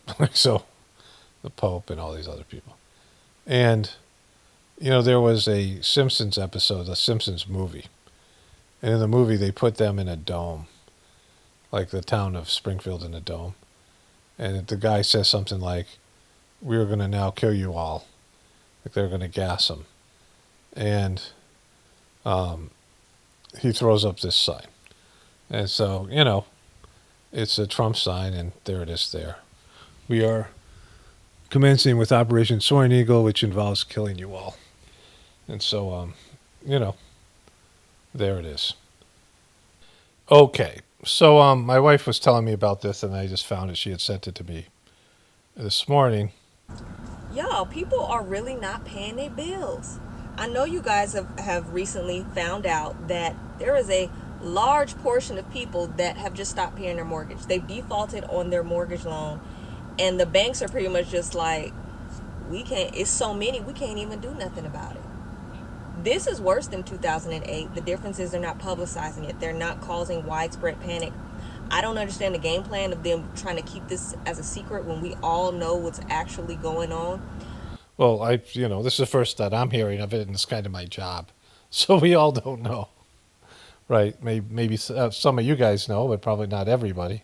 I think the reason why they're not saying anything or much about the financial situation is because once we all find out, the ones that still paying our bills, that everybody else ain't paying their bills, we'll also stop paying our bills. Yeah, that's not why. I mean, that could be a side effect, but the real reason is since 2008, I mean, this has been, ongoing. They don't let you know when there's a financial collapse. Like, it's really bad, the finances. Like, they were propping gold up. If you watch that show, Gold Rush, gold's gone up so many times. And, commodities have gone up, but not like they should. Let's put it this way. They're not even telling you how much the debt is because they added, Biden added $6 trillion and Trump added $6 trillion in bailouts just for COVID. And so that was another $11 trillion that just should have went on the national debt. And I'm not sure how they've kept that in limbo. I'm sure they've added some of that. And Elon Musk came out and said, we're paying $1 trillion in interest. Did I say billion or trillion? So each one of those presidents added $6 trillion. So there should be another $12 trillion in bailouts, and there's just no money left. But Elon Musk said that we were paying $1 trillion in interest. Every year our expenses, the funded liabilities are $8 trillion a year, and we only have $5 trillion in assets. I've showed you guys the debt clock so many times. But there's unfunded liabilities. So Social Security's done. The money that you've paid into Social Security, you're not going to get that money back. I mean, some people will get some of it back. I'm probably going to go early retirement, whatever that means. But, most people aren't going to get their Social Security money back. And Medicaid, all that shit's going to collapse. And when that happens, they're just trying to keep it all afloat, and they're not acknowledging what's already happened. There's already been an economic collapse. There already was one in 2008. I mean, it should have been years ago. There's a point where it's like, yeah, we'll never pay this national debt back. And it's not just America, it's a global situation. Because this is what happens in a usury-based system. And so you can have hyperinflation and then get rid of the debt that way. Because then the debt is nothing. Like $1 trillion is nothing. Like, they'll just devalue the currency. I mean, that's just for America, but what does that do to the rest of the world? And the rest of the world's suffering hyperinflation. And so they're just not acknowledging it until shit happens, till like catastrophes come in, and they can just blame that. They can pretend that, like they can just distract the shit out of you or just change everything and make, if there's massive population reduction, World War III, whatever it is, then they can just, deal with it then, by not dealing with it because it'll just never be acknowledged. And so I went to see what Google AI was saying about what she just said. Okay, so, AI gets their information from what's available or what they're told to say or not to say. While overall mortgage delinquency remain low by historical standards, millions of American households are falling behind on housing and debt payments. Recent data shows the early stage and serious mortgage delinquency have ticked up slightly, driven largely by soaring living costs, property taxes, insurance premiums, rather than widespread systemic collapse. Well, they're never going to say it's widespread. Like they can't say that. So, I mean, and they don't have the information. There's no information out there, official information that Google, Gemini or ChatGPT would find, right?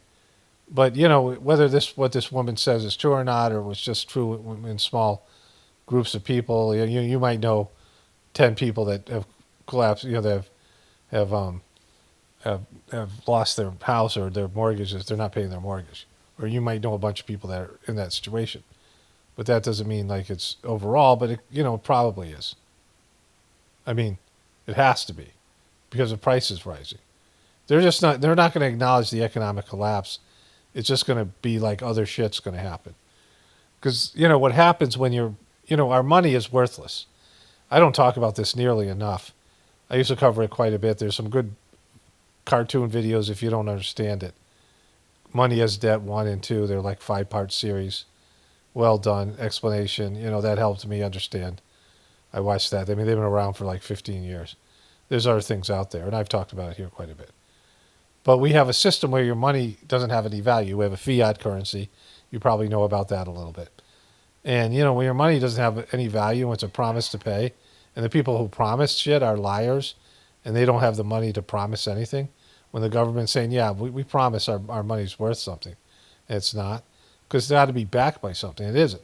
And there isn't a quadrillion dollars worth of gold or oil or any of these things out there. Quadrillions, we have $2 quadrillion worth of debt since 2008. It might be 4 right now with derivatives market. I don't even know. America itself is in $1 quadrillion worth of debt. Future promises. And they're going to renege on all those promises. They're not going to, those promises can't be kept. And when that happens, everything goes south, right? People kind of understand that. But anyways, there's no reason for them to say anything because they know shit's going to go down. And that's how these usury systems usually end, where they, this is everything I'm talking about. And they're just going to tell you keep on doing everything because they don't need you to bring it down. Like, they don't need panic to bring it down. They don't need a loss of faith in the system to bring it down. They want to bring it down on their terms. And it's going to go down because it has to, right? I'm already doing a voiceover and, continuing what I was saying in the beginning. And, all this stuff has to do with that, right? So the second master of the system, Babaji, he wrote 5 short books that were about 100 pages apiece. And they were published individually and then as complete works of Ramchandra. Babaji's real name was Ramchandra, Volume 1. His Logi, the first master, was also Ramchandra, so that was problematic. But he also wrote lots of letters to people, thousands of letters to people, and then other things that were archived, like messages and speeches he gave. Written. He would write his speeches down and read them. He wasn't someone that would just get up and talk like Master Charji. But one of my viewers is reading complete works of Ramchandra Volume 4, and there's various books of his writings. And so this is something he probably just wrote to somebody.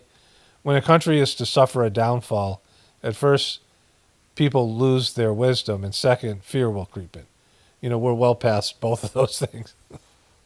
But this is the kind of stuff he would write. These are like a letter to somebody. The heart is such a thing which may be likened to something lying hidden at the bottom of a pond. But it is there definitely. Actually, from the spiritual point of view, the mere piece of flesh cannot be called as heart. It is a pond in which the heart is lost. And its search starts when we feel something missing. It's free from the limits and bonds of the fleshy piece, although it is inhabitant in that. Habitant in that. In the spiritual field, it's actually the seed which has become the tree with whose fruit one feels satiated. See, this is how he talked. And so, like, like Charji used to have to explain his, he talked a lot like Yoda, and like so almost in a totally different way than most people would understand.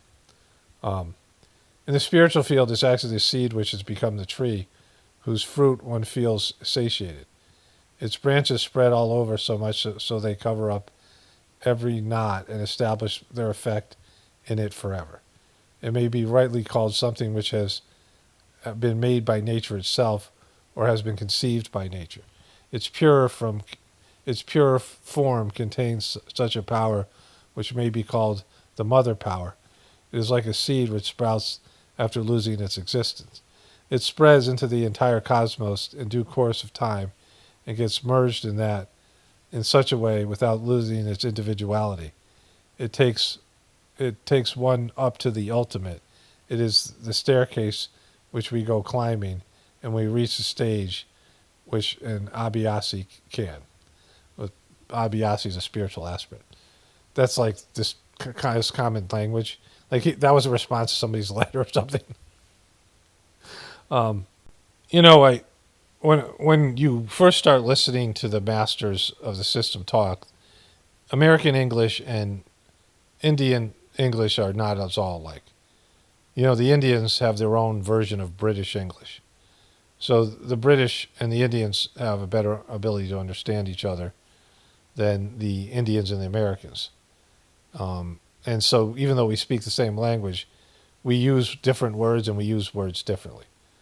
And so on top of that, the masters of the system have knowledge and information and have studied various yogic principles and teachings. And then there's this teachings that are unique to the system. And so I could kind of explain some of this, but when you would read Babaji a lot, after a while you just understood him. It was a weird thing that would happen. People would listen to the masters for a while in talks and read their books, but they have a certain way of expressing themselves, and then you would have kind of this breakthrough. I have a working knowledge of the Sajmark system because I've read all the books, but I haven't, read Babaji's stuff in a while. Of course, there's the Whispers of the Brighter World, which have a different, Babaji sounds differently as a disembodied soul. But what he's talking about here is, of course, the spiritual heart is different than the physical heart. And when you start feeling like there's something wrong, I feel where he says this here.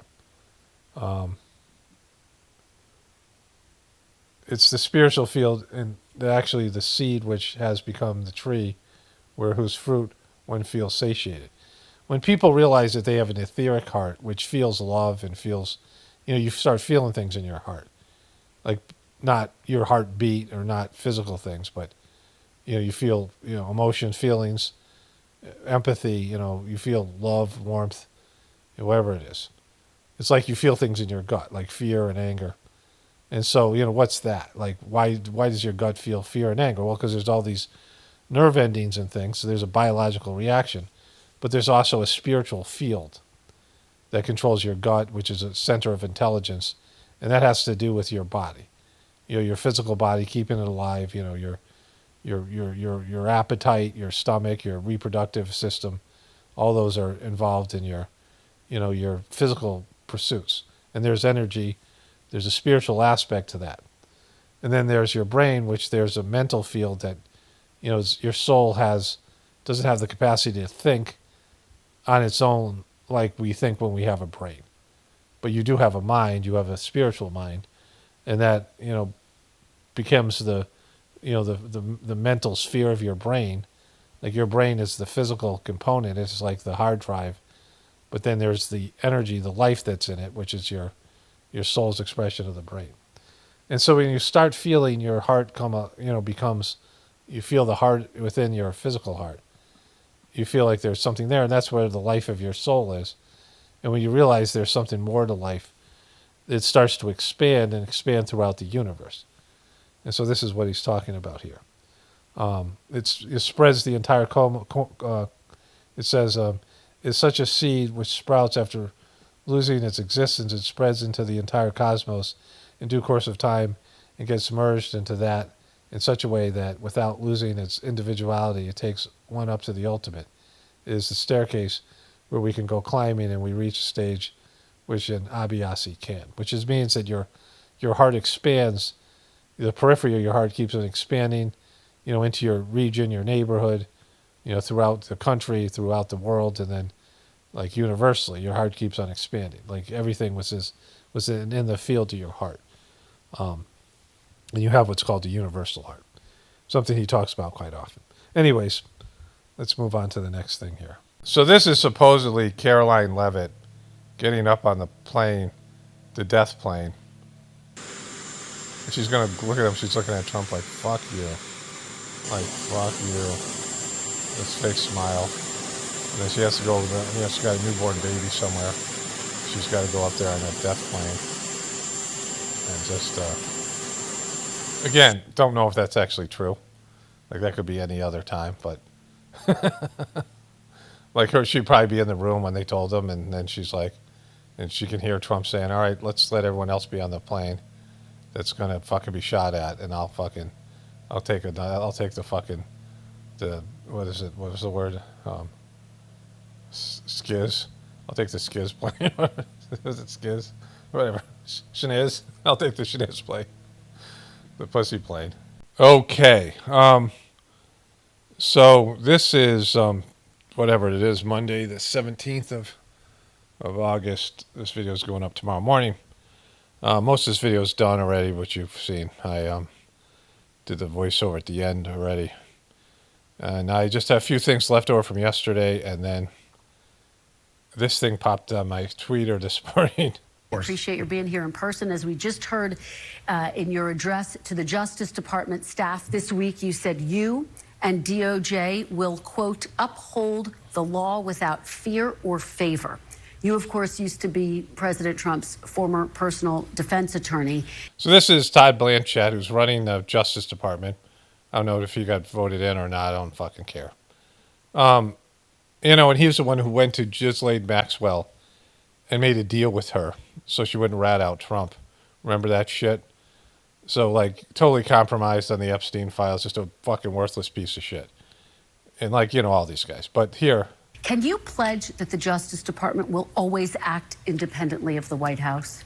Well, there's a big difference between saying we will always do our job and investigate any case and act independently of the White House. No, I'm not going to pledge that, and no attorney general should ever pledge that. The president. Yeah, they totally should. They're like this is the like they've just rewritten everything. Like that's exactly what he should pledge. That's exactly what every other one has already pledged. You know, even if you're not going to be, you say it any fucking way. Like we know they're not going to be. We know that's not going to happen.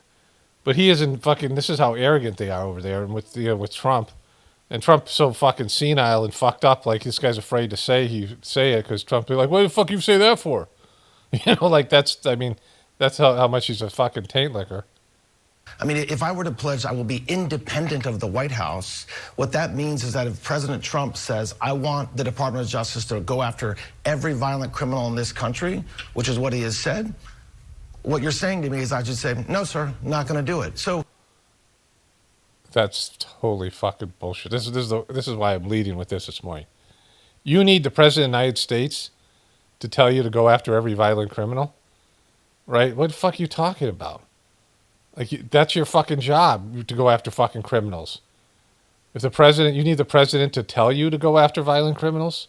Like, you're not doing that already. You wouldn't do that already. If the president didn't say it, you'd be like, there's some violent criminals, but the president didn't tell me to go after them. What the fuck are you talking about?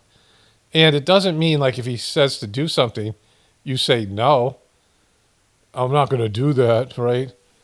But, you know, Trump is saying to go after his enemies, which he will, and this guy will, and this is fucking, you know. Anything that Trump wants, he'll do. He's a fucking taint licker. But I mean, that's the stupidest fucking argument of all time. He's going to tell me to go after criminals. I'm going to have to say, no, can't do that. Now you told me. I'm not going to be able to do it because you told me. I'm supposed to be independent. What the fuck are you talking about? The silliest motherfucker on the fucking planet. I will act with integrity. Our prosecutors will act. That was exactly fucking. This is the weakest integrity. That was the weakest integrity in the history of people using the word. To me is I should say, no, sir, not going to do it. So I will act with integrity. Our prosecutors. I will act with integrity? Like fucking Peter Brady? His voice changing? Are you fucking, I will act with integrity? Fucking Don Knotts, motherfucker. We'll act with integrity. We will prosecute without fear or any sort of favor.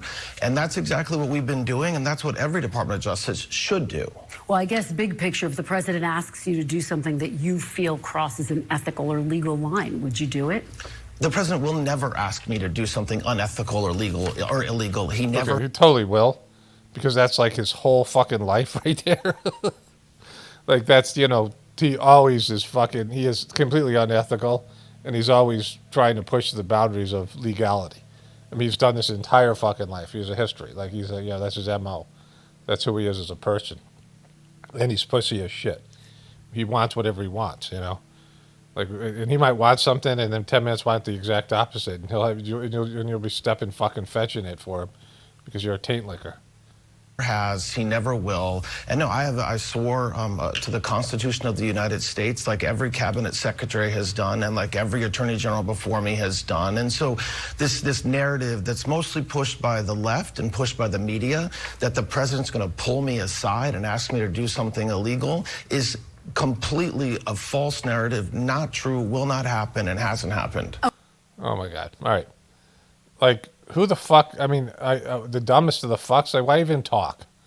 Like, because 80% of the country kind of probably knows. I mean, I don't know, 80%. Just because the liberals they don't believe anything you say because they're programmed that way, but they can't think for themselves. The majority of them. So very few people. It's just so fucking wasteland. I mean, it's so fucking degraded. That was epic. Like, fucking, that was a minute and 39 seconds long, and it was just fucking spectacular. I mean, him saying, like, what if he tells me to go after violent criminals and I gotta say no? I mean, I don't know. I could fucking... The whole idea is that, one, that it doesn't get weaponized, which it is. Trump weaponizes everything. I mean, he's just, There's a guy who just said he's going to annex the Strait of Hormuz as a territory, which is senile as fuck because it's a waterway, not a territory. One, and two, he can't do it, and just fuck you to the international community. Guy who wants to steal Canada and Greenland. So this motherfucker, and so just whatever. Just spectacular. Integrity. So this is Agassiz Falls. I guess it's in Argentina. Turn on the volume. It says the surge peaked in July 2026, reaching roughly 10 million liters of water per second. Authorities closed several walkways as safety precaution. I don't know why these people are here. Like, look at the fucking power of this thing. Like, holy shit. The Rock can easily come. I mean, the Rock could be. I mean, they're fucking. Look at these dumb motherfuckers here. Like, it's not safe, bro. I mean, whatever that's connected to, that water is hitting the base of it, right? Like, whatever, I mean, it's. And any minute it could go up higher than, I mean, just stupid shit. Like, why are you out there? Like, it's fucking, all right, it's not safe today, we'll come back another fucking time. It's loud as shit, it's not pleasant if you're on Niagara Falls. So yeah, it's that. So this. Is Caroline Leavitt replaceable? No, she's not. She really isn't. She's standing right over there, and she's done a great job. But you have somebody in mind? She likes her children more than she likes Trump. I'm very concerned about that. It's a lot to... She likes her children more than she likes Trump. And I'm very concerned about that. What the fuck's wrong with her? Fucking goy. Fucking goy. Like, just... A great job. But you have somebody in mind? She likes her children more than she likes Trump. I'm very concerned about that. It's a lot to juggle, right? And you said you support that going back. Is there somebody you have in mind that you'd like to see up at the podium to take over? You. How about you? She could do the job. I think so. What do you think, Caroline? I like it. I've always liked you. That's why I'm doing this. I don't do this that often. I get off, I make a speech, here I come off, and we see elections. Yeah, that's not how you hire a fucking member of your fucking cabinet. I don't know you. I don't have anybody in mind. What about you? You busy? Like, what are you? You got any kids? You pregnant? Fucking, you prego? Fuck. What's your name again? You? I don't know. Like, want to see my resume? No, I think just do it. Look, you hold. I like the way you hold your mic and kiss my ass. Like, I think you're qualified. Like, holy shit. You have done a great job. I appreciate it. Thank you very much. Anything else that I didn't ask you? You wanted to make news in this interview. Is it an interview or an interview? What the fuck is it? Are you interviewing him or is he interviewing you for a fucking job? What's happening here? It's a cabinet. Wait, you can do it. I think you do it. Look at that. I fucking, what about you? Okay. One last thing to add here. I'm talking a lot about Sajmarg and Sajmarg literature. I was going to read a Whispers, but I chose not to because I already did some reading. One of my viewers said this. that this was a quote from Babaji. In order to attain spiritual progress, we must keep the goal before our vision. Secondly, we must have interest in the practice. Those whose purpose is limited only get rid of worldly afflictions are not fit for Brahma Vida spirituality. Spirituality is not a field of the weak and the stupid, which is possibly a Babaji quote. I've never heard this before. But I wanted to talk about this. This is this woman, Saint Kasturi, who Babaji called a saint. And she was like one of his kind of key disciples. He had once said that it's only unfortunate she was born a woman in terms of possibly being the master of the system, his successor.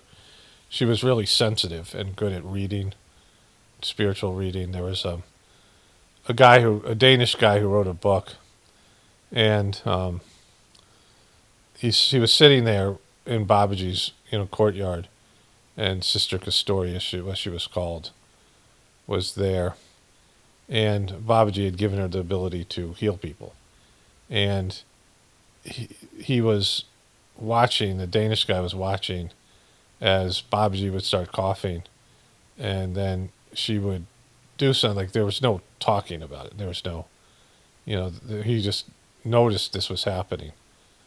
And then Sister Kasturi would start coughing, like she was taking his, his illness from him. There was there's more to talk about in terms of that. Well, let me switch over to a voiceover. There was a guy named Don Savarin who was a healer. He was an RN nurse, and he also was a chiropractor, and he had various degrees in various medical models, and he helped nurse Babaji back to health. He was a very dynamic person. I had a couple of great conversations with him. He just was a wealth of information, and he wrote some articles, and he realized that he had the ability to, using his will force. You develop your will force when you're a practitioner of the system. And he got sick with the flu, and he used his will force not to be sick. And then everybody, like his wife and his mom, like everyone, like various people in his life, all then got sick, and he had the thought that when he used his will, he made them sick. And so he asked Babaji about it. Babaji said, anybody that you love, like if you use your will in that way, the disease has to go somewhere, and there's a connection between you and people you love, so it'll go to them. And so, it's a reason why you just have to, eat it and just get sick and whatever. And so these two people, Babaji and Sister Kasturi, were sitting there, and this Danish guy noticed that she was taking his illness, and then he was taking it back from her. Like he would clear his throat, cough or something, and then she would cough, and then and there was no exchange. There's no, it was happening on a, just a subtle level, and Babaji has said that the only thing that was unfortunate that she had been born a woman, or because she could have been his successor. The reason is that the master system has to do destructive work, and women by their very nature have trouble doing that because they're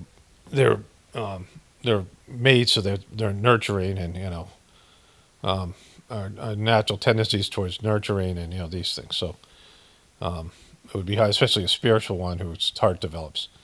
I mean, there's the ratio. I think is like 60% women to 40% men who do the meditation. Women are generally more sensitive to it and seek out the divine love and energy that's there. But, in terms of becoming the master, it's as long as there's destructive work that has to be done, it always has to be a man, right? So there's this thing. And she was working on Master Charji as he was made into the master. She would give him a sitting and read whatever Babaji was doing, reading the work and, understanding the spiritual, abilities he was being given. And sort of was like an older sister to Master Charji. And then, when Babaji died, a lot of the old people just couldn't accept Charji as, even though she knew he was the successor and she had seen the work that Babaji was doing on him. she wasn't. I mean, she was just not into it. Like she sort of stuck around for a little bit, but kind of was more of a had her own little entourage kind of thing, and just she didn't start her own thing, but she wasn't like supportive. Master Chargy went through it. Of course, he was poisoned, and went through these legal battles, and with Babaji's family, and she kind of was I don't know about shitty about it. I don't know what happened. So somebody has started a page, like a YouTube page featuring her stuff. I don't know if there's any videos of her on there, but she wasn't great. Like like she wasn't supportive of the whole new thing. I don't know exactly what the problem issues were, but it was something there. Like all these petty things that people go through, even like higher developed souls. I mean, it's kind of silly, but that's the way it is. So the person who's running this page, like there's all these separate people who are, disciples of Babaji or his kids, and they have these separate kind of spin-off things, and so they're not to be, they're not legitimized in some way. Like there's usually the people that are, like this person probably was not a Chargy person, and he's just doing his own thing, and following Miss Sister story. So it's not a really extension of Saj Mark. It's a, it's one of these unofficial things. And the difference between like what I'm doing here, and these people, is that Dodgy shit the bed. Right? Like Dodgy fucked up and took the thing in an obvious direction. But it was something that I was aware of, and I didn't want to be one of those guys. Like I knew this thing had happened before.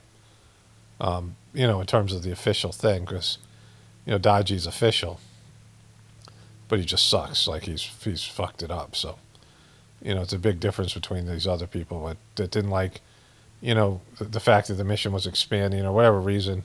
Chargy did things different than Babaji. Babaji told Chargy to be more of a disciplinarian and bring, discipline into the mission, and that caused a lot of people to leave. People didn't like the rules. People who are some of the people who are liberal or whatever. Some of the people who are close to Babaji. They thought they were going to be the. I mean, it's amazing that people would want to be the master. It's just like, I mean, on an egotistical level, it's not great. It's a service position, and it's I mean, on the spiritual level, you're given all this, spiritual abilities, and you moved forward, but you have to rise up to it, and it's a difficult job. Like it's probably the worst job in some way, in terms of your ego. And you're in a position where you're just serving other people at the expense of your own well-being. Like you're giving up your needs to serve other people. Serve God really, and to serve other people through your service to God. But it's very demanding, and anybody in the right mind would. I mean, in terms of an ego level, like you would do it because you would feel like some obligation and you have to pay it forward. But it's it's not something you should like dream about doing, like your dream job or some shit. Like people, think that it's any of these things. When people like, if someone was going to be a real president of the United States, you were going to be a real good president, you would sacrifice so much of yourself to do that. And that's not even close to what I'm talking about in terms of spirituality. People who want like power and these jobs, whatever it might be, comes with a high price if you're going to do it right. If you do it wrong, you fuck yourself, right, spiritually, and you misuse power and you turn out to be a piece of shit. All right, scroll through the page. The guy speaks in Hindi, and then he had somebody translating. But there's a picture of Lalaji, Babaji, and then Sister Kasturi. So this happened with some other people where, like, they're thinking that she was the real disciple, or she was, Babaji's real successor, or, I think she kind of did a spin-off thing maybe at the end. She became her own little guru thing. So, kind of not cool. Like it's undermining the whole thing. And so, whatever. All right, let me, I did a voiceover yesterday. Let's get into that here. All right, so my wife and I went kayaking in our overflooded pond and ate lunch and a bunch of things outside. We got some sun. My dog Buddy was constipated or something during this time, and he was very squeamish, wouldn't go outside. Like it just, he got better. I mean, the sun came out. Now it's getting cloudy again, but we, whatever. It was nice to have that thing. I just have Not that I like rain, but fuck. This was like beyond normal amounts of rain and just everything that goes with it in terms of the cleaning, the cleaning. But I want to add to stuff I was saying earlier in the introduction. You can reach a state where you just accept whatever you're supposed to do at face value. And you can be told like there's nothing fucking in it for you on an ego level. You're not going to get rich. You're not going to get famous. There's no, there's nothing that you would motivate you as a person. Like, oftentimes when you go move or you take a job or you move to take a job and then instead you lose the job but you meet, your future spouse or, you move somewhere to be with somebody, like to date somebody or whatever, and then that late relationship breaks up, but then something else happens. The reason that you moved and the reason that you thought you moved transforms to something different later on, right? And like this is what I was saying about my family with my kids. Like I just assumed my role was to bring in kids who were, spiritually superior in some way and help them achieve something, move past me and my ex, be better people than us and be better people is one thing, but being spiritually evolved is something else. And, they're just not into it. And so, and I don't really have much of a connection with them. I don't connect with people that easily. Of course, my kids, they grew up with me, but we just don't have a lot in common. They're just, aside from all the shittiness in our family and my ex and, my ex and I really, other than the Saj Marg meditation, had almost nothing in common, quite different people. And, she had her own dysfunction and mental illness in her family. The plan was to have an intergenerational family farm homestead, that where the kids would build houses on the land and we would support each other. And the kids don't get along. They don't really connect with each other. There's not much relationship there. And so it's just everyone's on their own doing their own thing, which was the exact opposite of what I thought was going to happen, right? But what I did get out of it was spiritual cleaning and spiritual advancement. I don't know what my kids got out of it. Like, I don't know what my kids chose to be there. It's hard to really even say, I think that life was just basically a memory to them. They're now living their own lives and they're, disconnected from their family upbringing. Everyone has memories, but that's what happened with me. I don't have, much, I don't think that much, and I'm not really that affected by my family upbringing, at least consciously. I would go back and visit my mom or my family. We'd have family get-togethers. And the first hour was pretty cool. Like, I liked seeing everybody, hey, like this guy, hey, like this kind of thing. And then, after a while, I'm like, oh my God, why this is why I don't spend time with these fucking people. After about an hour or so, I couldn't wait to leave. And, you have a family like that you're not connected with. And it's, some people have lifelong connections with their family and they're really close. And there's just a close-knit family, but other people, it's like, your soul doesn't resonate with their soul, like you don't have the same purpose. But anyways, I don't know what my kids, why they chose that particular situation to incarnate into. I had always thought it was to do the meditation and be spiritual and they're, to be on the spiritual path, but at least for now, it's clearly not the case. And it was the only reason that I went into the situation, really, because my ex was broken. She admitted being broken. She was older than me, overweight, and she was 6 years older and already had 2 kids, so she was farther along in her aging process, and we were quite different people, and there was not much, But I thought this was supposed to happen, and I believe it was supposed to happen, but not for the reason that I thought, right? And so oftentimes your ego has to be tricked into doing something. It has to be deluded into thinking that something's going to go a certain way and that there's some purpose that is satisfying to the ego. And in reality, it's some other reason that's not nearly as, your ego would never agree to it if it knew what it was getting into. It's almost like your soul has to trick your ego. But you can reach a place where you just accept what you have to do. And, hopefully by the end of your life, you just do. You realize, like, there's times I just know, all right, we're supposed to go do this, or I'm supposed to go do that. And I just do it without any thought of what's going to happen, without any expectation. just knowing that I'm being told to do something. And so I do it. And so, and it's a big relief because I'm not anticipating anything. And, I mean, and usually I enjoy everything a lot more when in fact, I definitely enjoy everything a lot more when I just, all right, this is what we're supposed to do. Like if there's an option and I have a choice of doing one thing or another, and I'm like, all right, it doesn't take me long to figure out what I'm supposed to do, and I don't, daydream about what's going to happen or try to make it like some, great thing or anticipate, have some anticipation. Just knowing that I'm supposed to do it, and I might as well just keep an open mind and go do it, right? There's something like, since I've had the heart issue and the way that it comes down and not really, something that I can anticipate, I've been going to the dentist every 4 months because of various dental issues.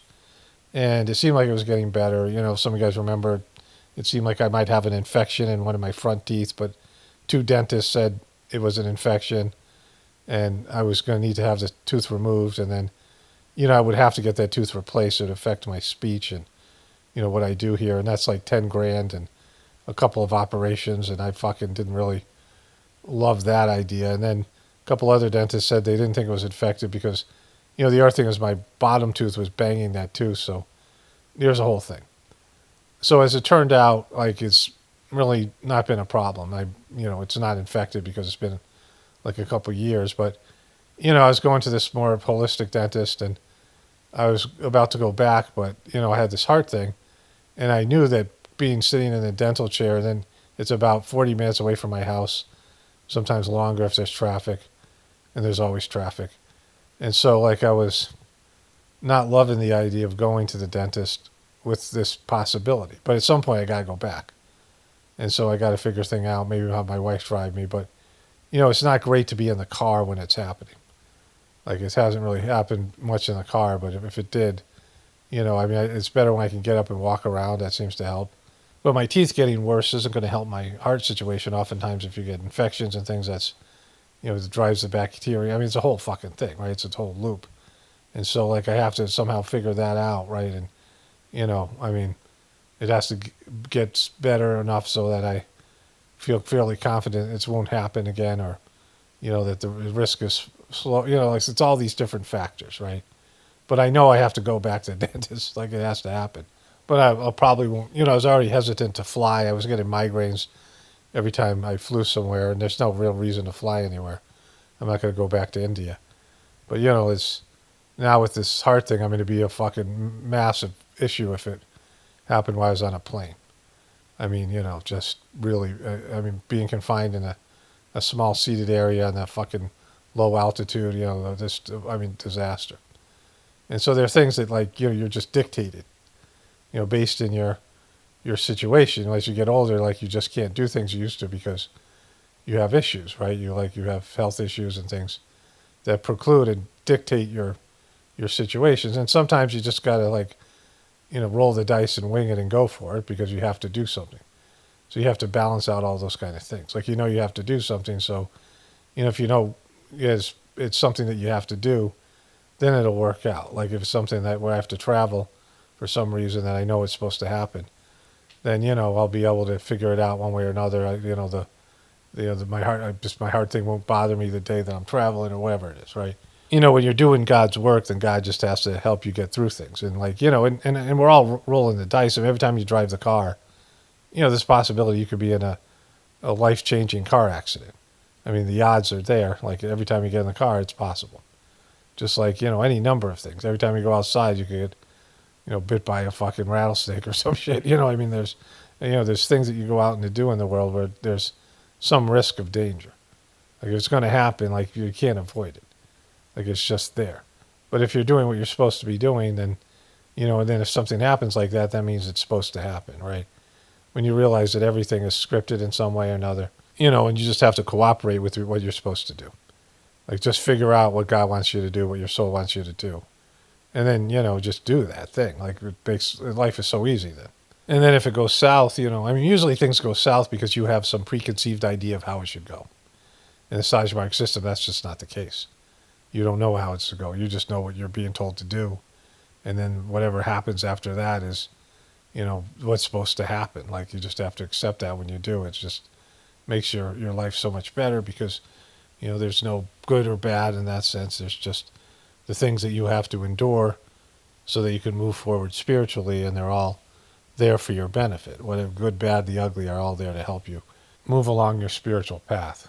All right, just did a bunch of stuff outside, and I went back and did a few more clips and finished the Candace Owens thing, and then I went outside and did some stuff. And the part about Candace Owens talking about how she couldn't possibly go after Erica Kirk until she had some real reason to do it. So, I want to say back in 2003, I had what was called a shruti, in meditation. I downloaded this, whatever it was, energetic information, spiritual package, like a file. And I built a website, front page. So it wasn't something great, but I mean, it was what was available back then. I wrote a workbook and I developed this seminar stuff, and I had this thing that was called Shruti Counseling. And phase 2 was going to be called Pockets of the Future. And then my family and I moved out to the farm and all that stuff happened. And, the Shruti Counseling thing just didn't take off. But then I went to phase 2, which is Pockets of Future. And the idea was that, there's been times throughout history when empires collapse, or just a country or, a village. I mean, you could be in a tribe and something happens and you have to move and adjust your lifestyle. You're living, on an abundant area where everything has, been going the same way for 1,000 years. Some of these Aboriginal people, they've been living the same way. And then all of a sudden, I mean, like when the white people came in, like that kind of thing, which changed everything, for example. Like things happen where your way of life gets disrupted and you have to adapt. It's happened throughout human history. It happens in the animal kingdom, natural disasters. It happens to some creatures constantly, right? You have a home, something bigger comes and kicks you out of your home, or, you're now living in a tree and the tree falls down, these things. And so you adapt and move to somewhere else. And some creatures have had to adapt. Bamboo wasn't their original food. They just got pushed into the bamboo forests in China. They're bears that would eat bear-like things. Bamboo is low in nutrition. And so that's why they're very weak species, the pandas, because they have been, they've adapted to eating something that isn't really their natural, what would be good for them health-wise. And so in a collapsing empire, there have been people who survive, right? You have a massive apocalyptic event, and afterwards, I mean, this is the whole story of Noah's Ark and things in the Bible. There are people that survive. There are people who see it coming, like in Noah's case, like divine inspiration. Guess what? This is going to happen. There's things like this throughout the Bible, through various books, where something was going to happen, and people were given some kind of channeled message from God to show them, this is going to happen. You need to do something about that. And so I had these thoughts, right? Like, this wasn't thoughts that really came from me, like was my creative process, but something, didn't come from me, it came to me, it came through me. And so I had this idea of pockets of the future, little pockets of the future, living everywhere, adapting now to the way things were going to be in the future. And, there's so many prophecies in the Whispers of the Brighter World and, the Sajmark system predicting what was going to happen. Predicting what's happening now and then what's going to happen in the future. As a movement, an evolutionary movement, there'd be a genetic mutation. Human beings will be different species in the future. Like this is, leading up to that. So you could prepare your soul for that. You could start evolving spiritually now so that you're adapting to, the future physical construct of what's going to happen. I mean, it's always good to go and connect to God and to evolve spiritually. It's why we're here. But, this was even more of a reason. And then adapt to learning different ways. We all gave up our ancestors gave up their Aboriginal and tribe and village-based skills, their homesteading skills, for one specialized skill. And the concept of money and these things, all this stuff that's evolved into our modern society. And yet, with all the things the way that they are, it's not something where it's going to go on forever. And I built this website Pockets of the Future website, and it was again front page, so it doesn't exist because no one has front page extensions anymore. And it got hacked, and it was a whole fucking thing, a whole nightmare. So I had to take it down. But I had like pages and pages of information on there. One of them was called Plan B, talking about having a Plan B, like how are you going to get water? Like if you wake up one day and your system, there's no city water, how are you going to get water? You're going to need water for a number of things. I mean, of course you need to drink it, but you need it to bathe and wash. You need it for your food. How are you going to get water? Like, what are you going to do? What are you going to do with your trash? What are you going to do with your human waste when you no longer have toilets? Like, these are the things you need to figure out, right? You got to be able to do something to, adapt to all those types of things, right? Like, you have to have a system so that you can, like, get your head above water, that you can just adjust. Like, you should have 3 months, and I'm not advising anybody, but like 3 months worth of food at least, a year's worth of food, so you can plant food and grow food. You can do things that, to adapt to your new way when you no longer have grocery stores. And there's all these things you can do. And, people won't do them. And with all the prophecies and the whispers of the brighter world, people were giving me and my family shit for doing these things and believing in them. And I talked to, there's this young guy, he was an Indian guy at Virginia Tech. He was studying the flow of water. He's some kind of science, he was a kid from India who had such good grades that he was able to come to Virginia Tech, and and he was and I was talking about the whispers prophecies. He said, "Oh, the people are so smart that they'll stop all those things from happening." Like he was somebody who he got us a room at this university so we could meditate. Like we would go down to, he eventually left, but we would go to Virginia Tech, and there was about 20 people. There's no preceptor, so there's nowhere to meditate, no preceptor's house. There's about 20 of us that did the meditation, and we would go to the, he would reserve a room, and we'd all go in there and meditate. And he was that much into the system, but he didn't believe the stuff that Babaji said. And then the next master, Kamish Patel, confronted me and my family, and told us we were doing it wrong, and he was a piece of shit, and I didn't know that yet. But then he went to talk to, there was these two women, they were nightmares. One of them spied on my future wife and informed my past wife. Like she was a preceptor, someone I knew for years. And she was talking to this Australian woman who's just a fucking nightmare. I don't even want to get into her. And they ended up talking about my family, and Kamlesh said, they had the right idea, they just did it too soon. And he's a dumb fuck. He has food at the ashram. The ashram is growing, they grow rice and vegetables. I mean, they have, cows there. They could be self-sustaining if they wanted to. They have hundreds of acres of land. They have acres and acres of farmland. They could feed thousands of people because they have a farm system already. And he was a farmer. He grew food at home. But he was saying that we did it too early. And I wasn't involved in the conversation, but I said, I didn't do it soon enough. I'm not ready. Like if it happened tomorrow, we're better off than lots of people. My wife and I were walking around our pasture, and this was early on. First, we were married for a year or two. Probably within our first year. And she was saying, she didn't necessarily believe my stuff about the world collapsing, right? Like she, didn't think it would happen. And it didn't matter because I'm like, I don't care. That's like people have to, figure it out for themselves. Like I said, I'm not trying to convince anybody of anything, even people in my personal life. And we talked about it a little bit. And then, of course, COVID hit, and then so many things happened. And, at some point she realized that, I was right about all of it. And it wasn't like I was right. I knew about it from, Sizemore system and, the rest of it. But, either way, she wanted to do a farming. She already had chickens. She already was doing stuff. So we were already building a homestead, and we were already doing, things that we would do to prepare. And we already had a system where we're, like I said, we're better off. We have a little bit of solar energy backup and things in case, that would run our well. We have systems in place, so, and, you only can do what you can do because you know exactly what's going to happen. But preparing mentally and adjusting yourself and getting ready and being aware is a lot of it, because I think I'll probably be in a state of shock when it happens.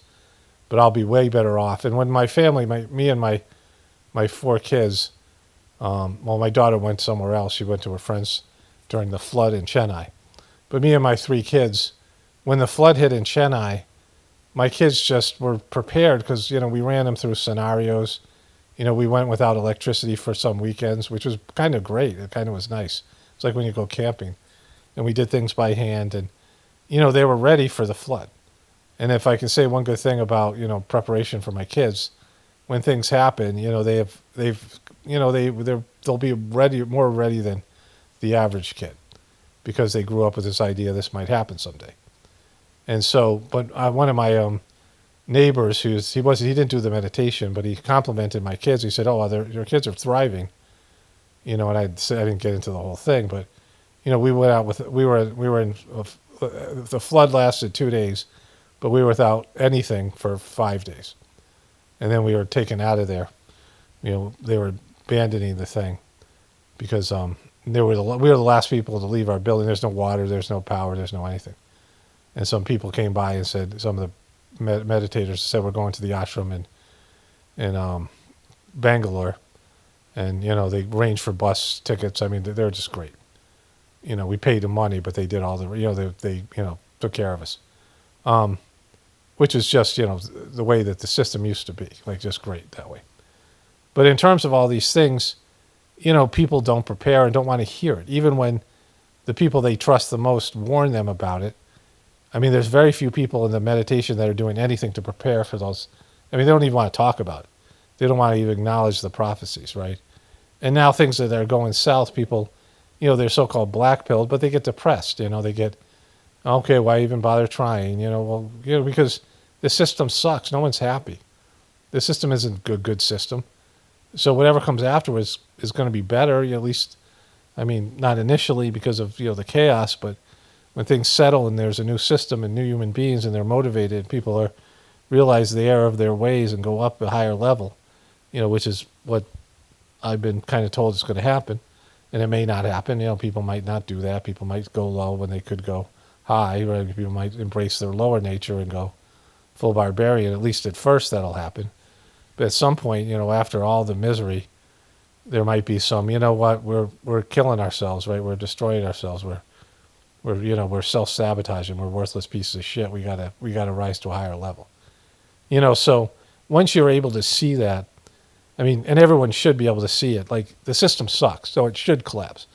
Whether it is or not, that is whatever it is. Well, like I was saying with my wife and I were talking, it was either going to go that way or it's not. Like, I don't even care. I'm not locked in. Like, I won't be disappointed if the system, I don't care if I'm right or not, or the prophecies are right.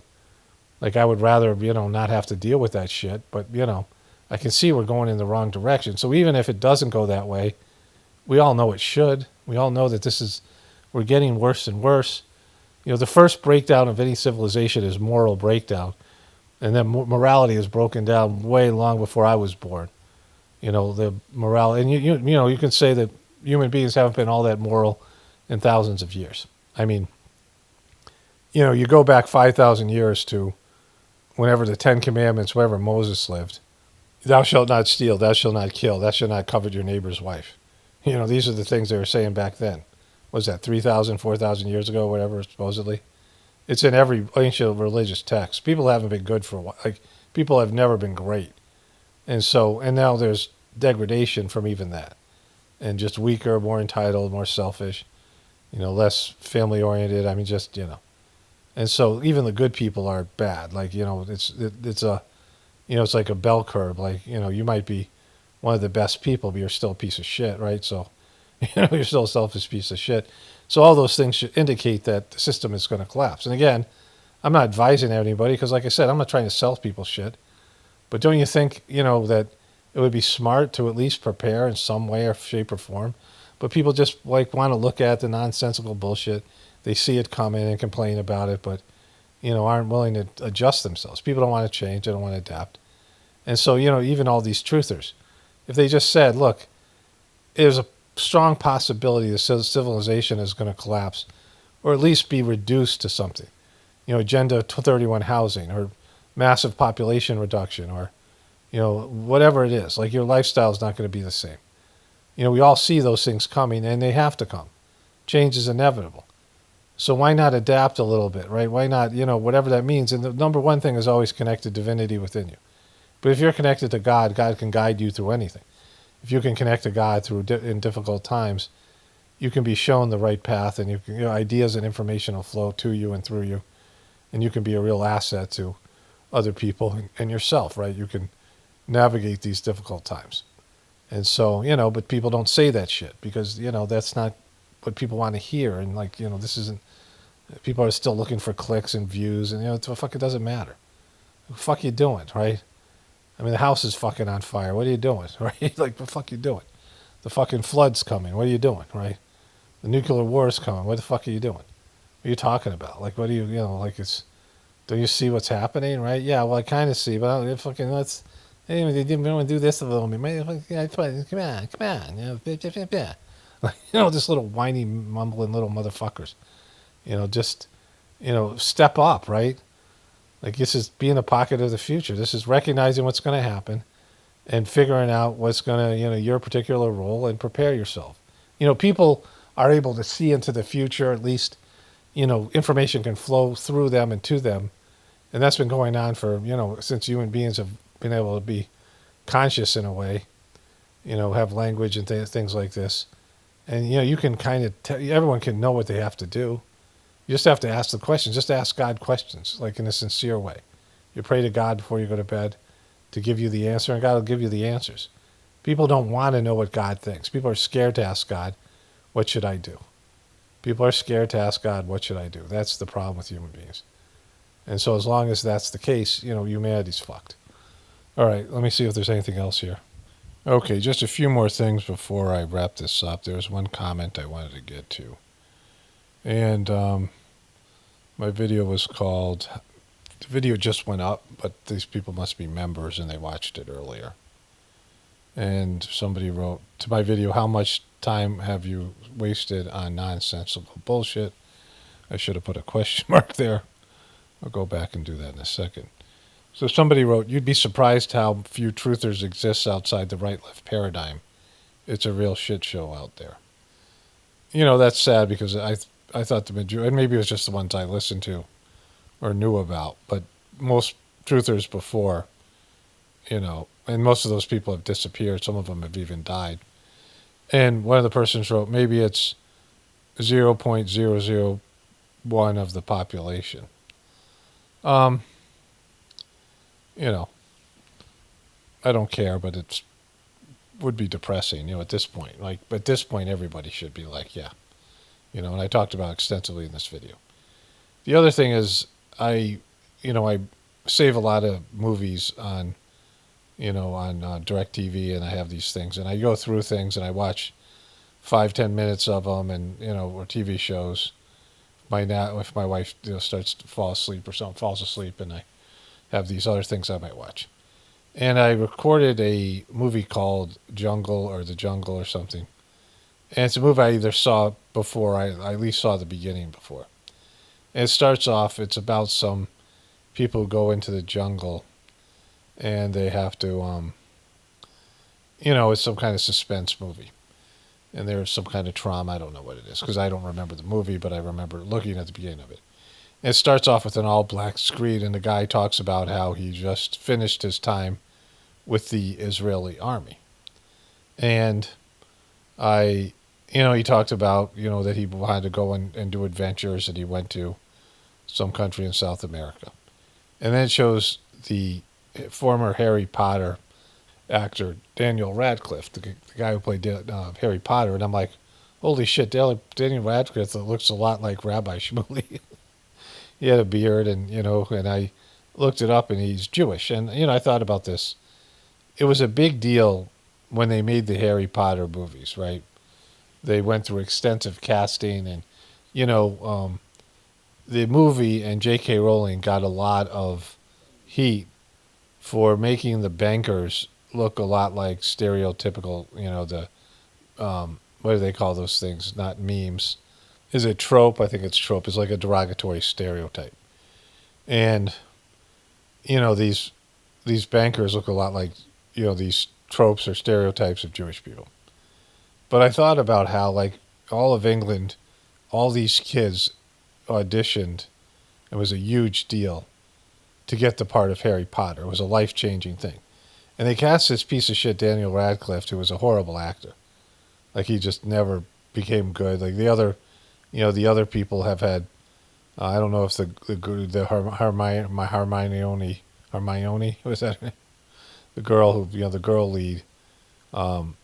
I think maybe she stopped being in movies.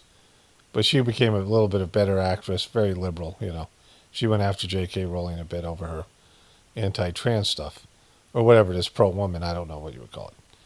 And the red-haired guy, he's in a few movies, and I think he's pretty funny, and I saw him in something. He was in a movie where they were going to fake the moon landing, and it involved Stanley Kubrick.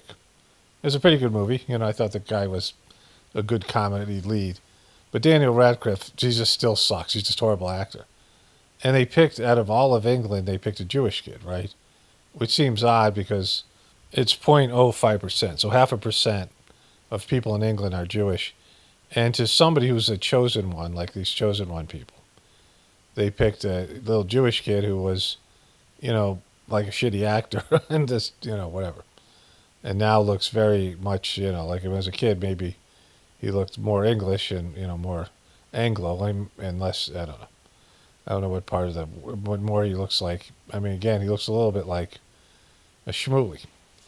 So, I thought that was, very telling and very interesting, right? There's a lot of complaints about whatever it is, but about victimization and things like that. But here's this kid, right, that gets the, primo, the chosen one role in the Harry Potter series. So anyways, again, very interesting. I was going to read a Whispers message, but I think this video is going to be pretty long. I got a few of them I want to address, and I'll probably do that in my next video. But for now, this one's over. Only spirituality will save this world. It's Paul Romano definitely pointing from the Apocalypse and the Ascension. Everyone have a blessed day and be grateful.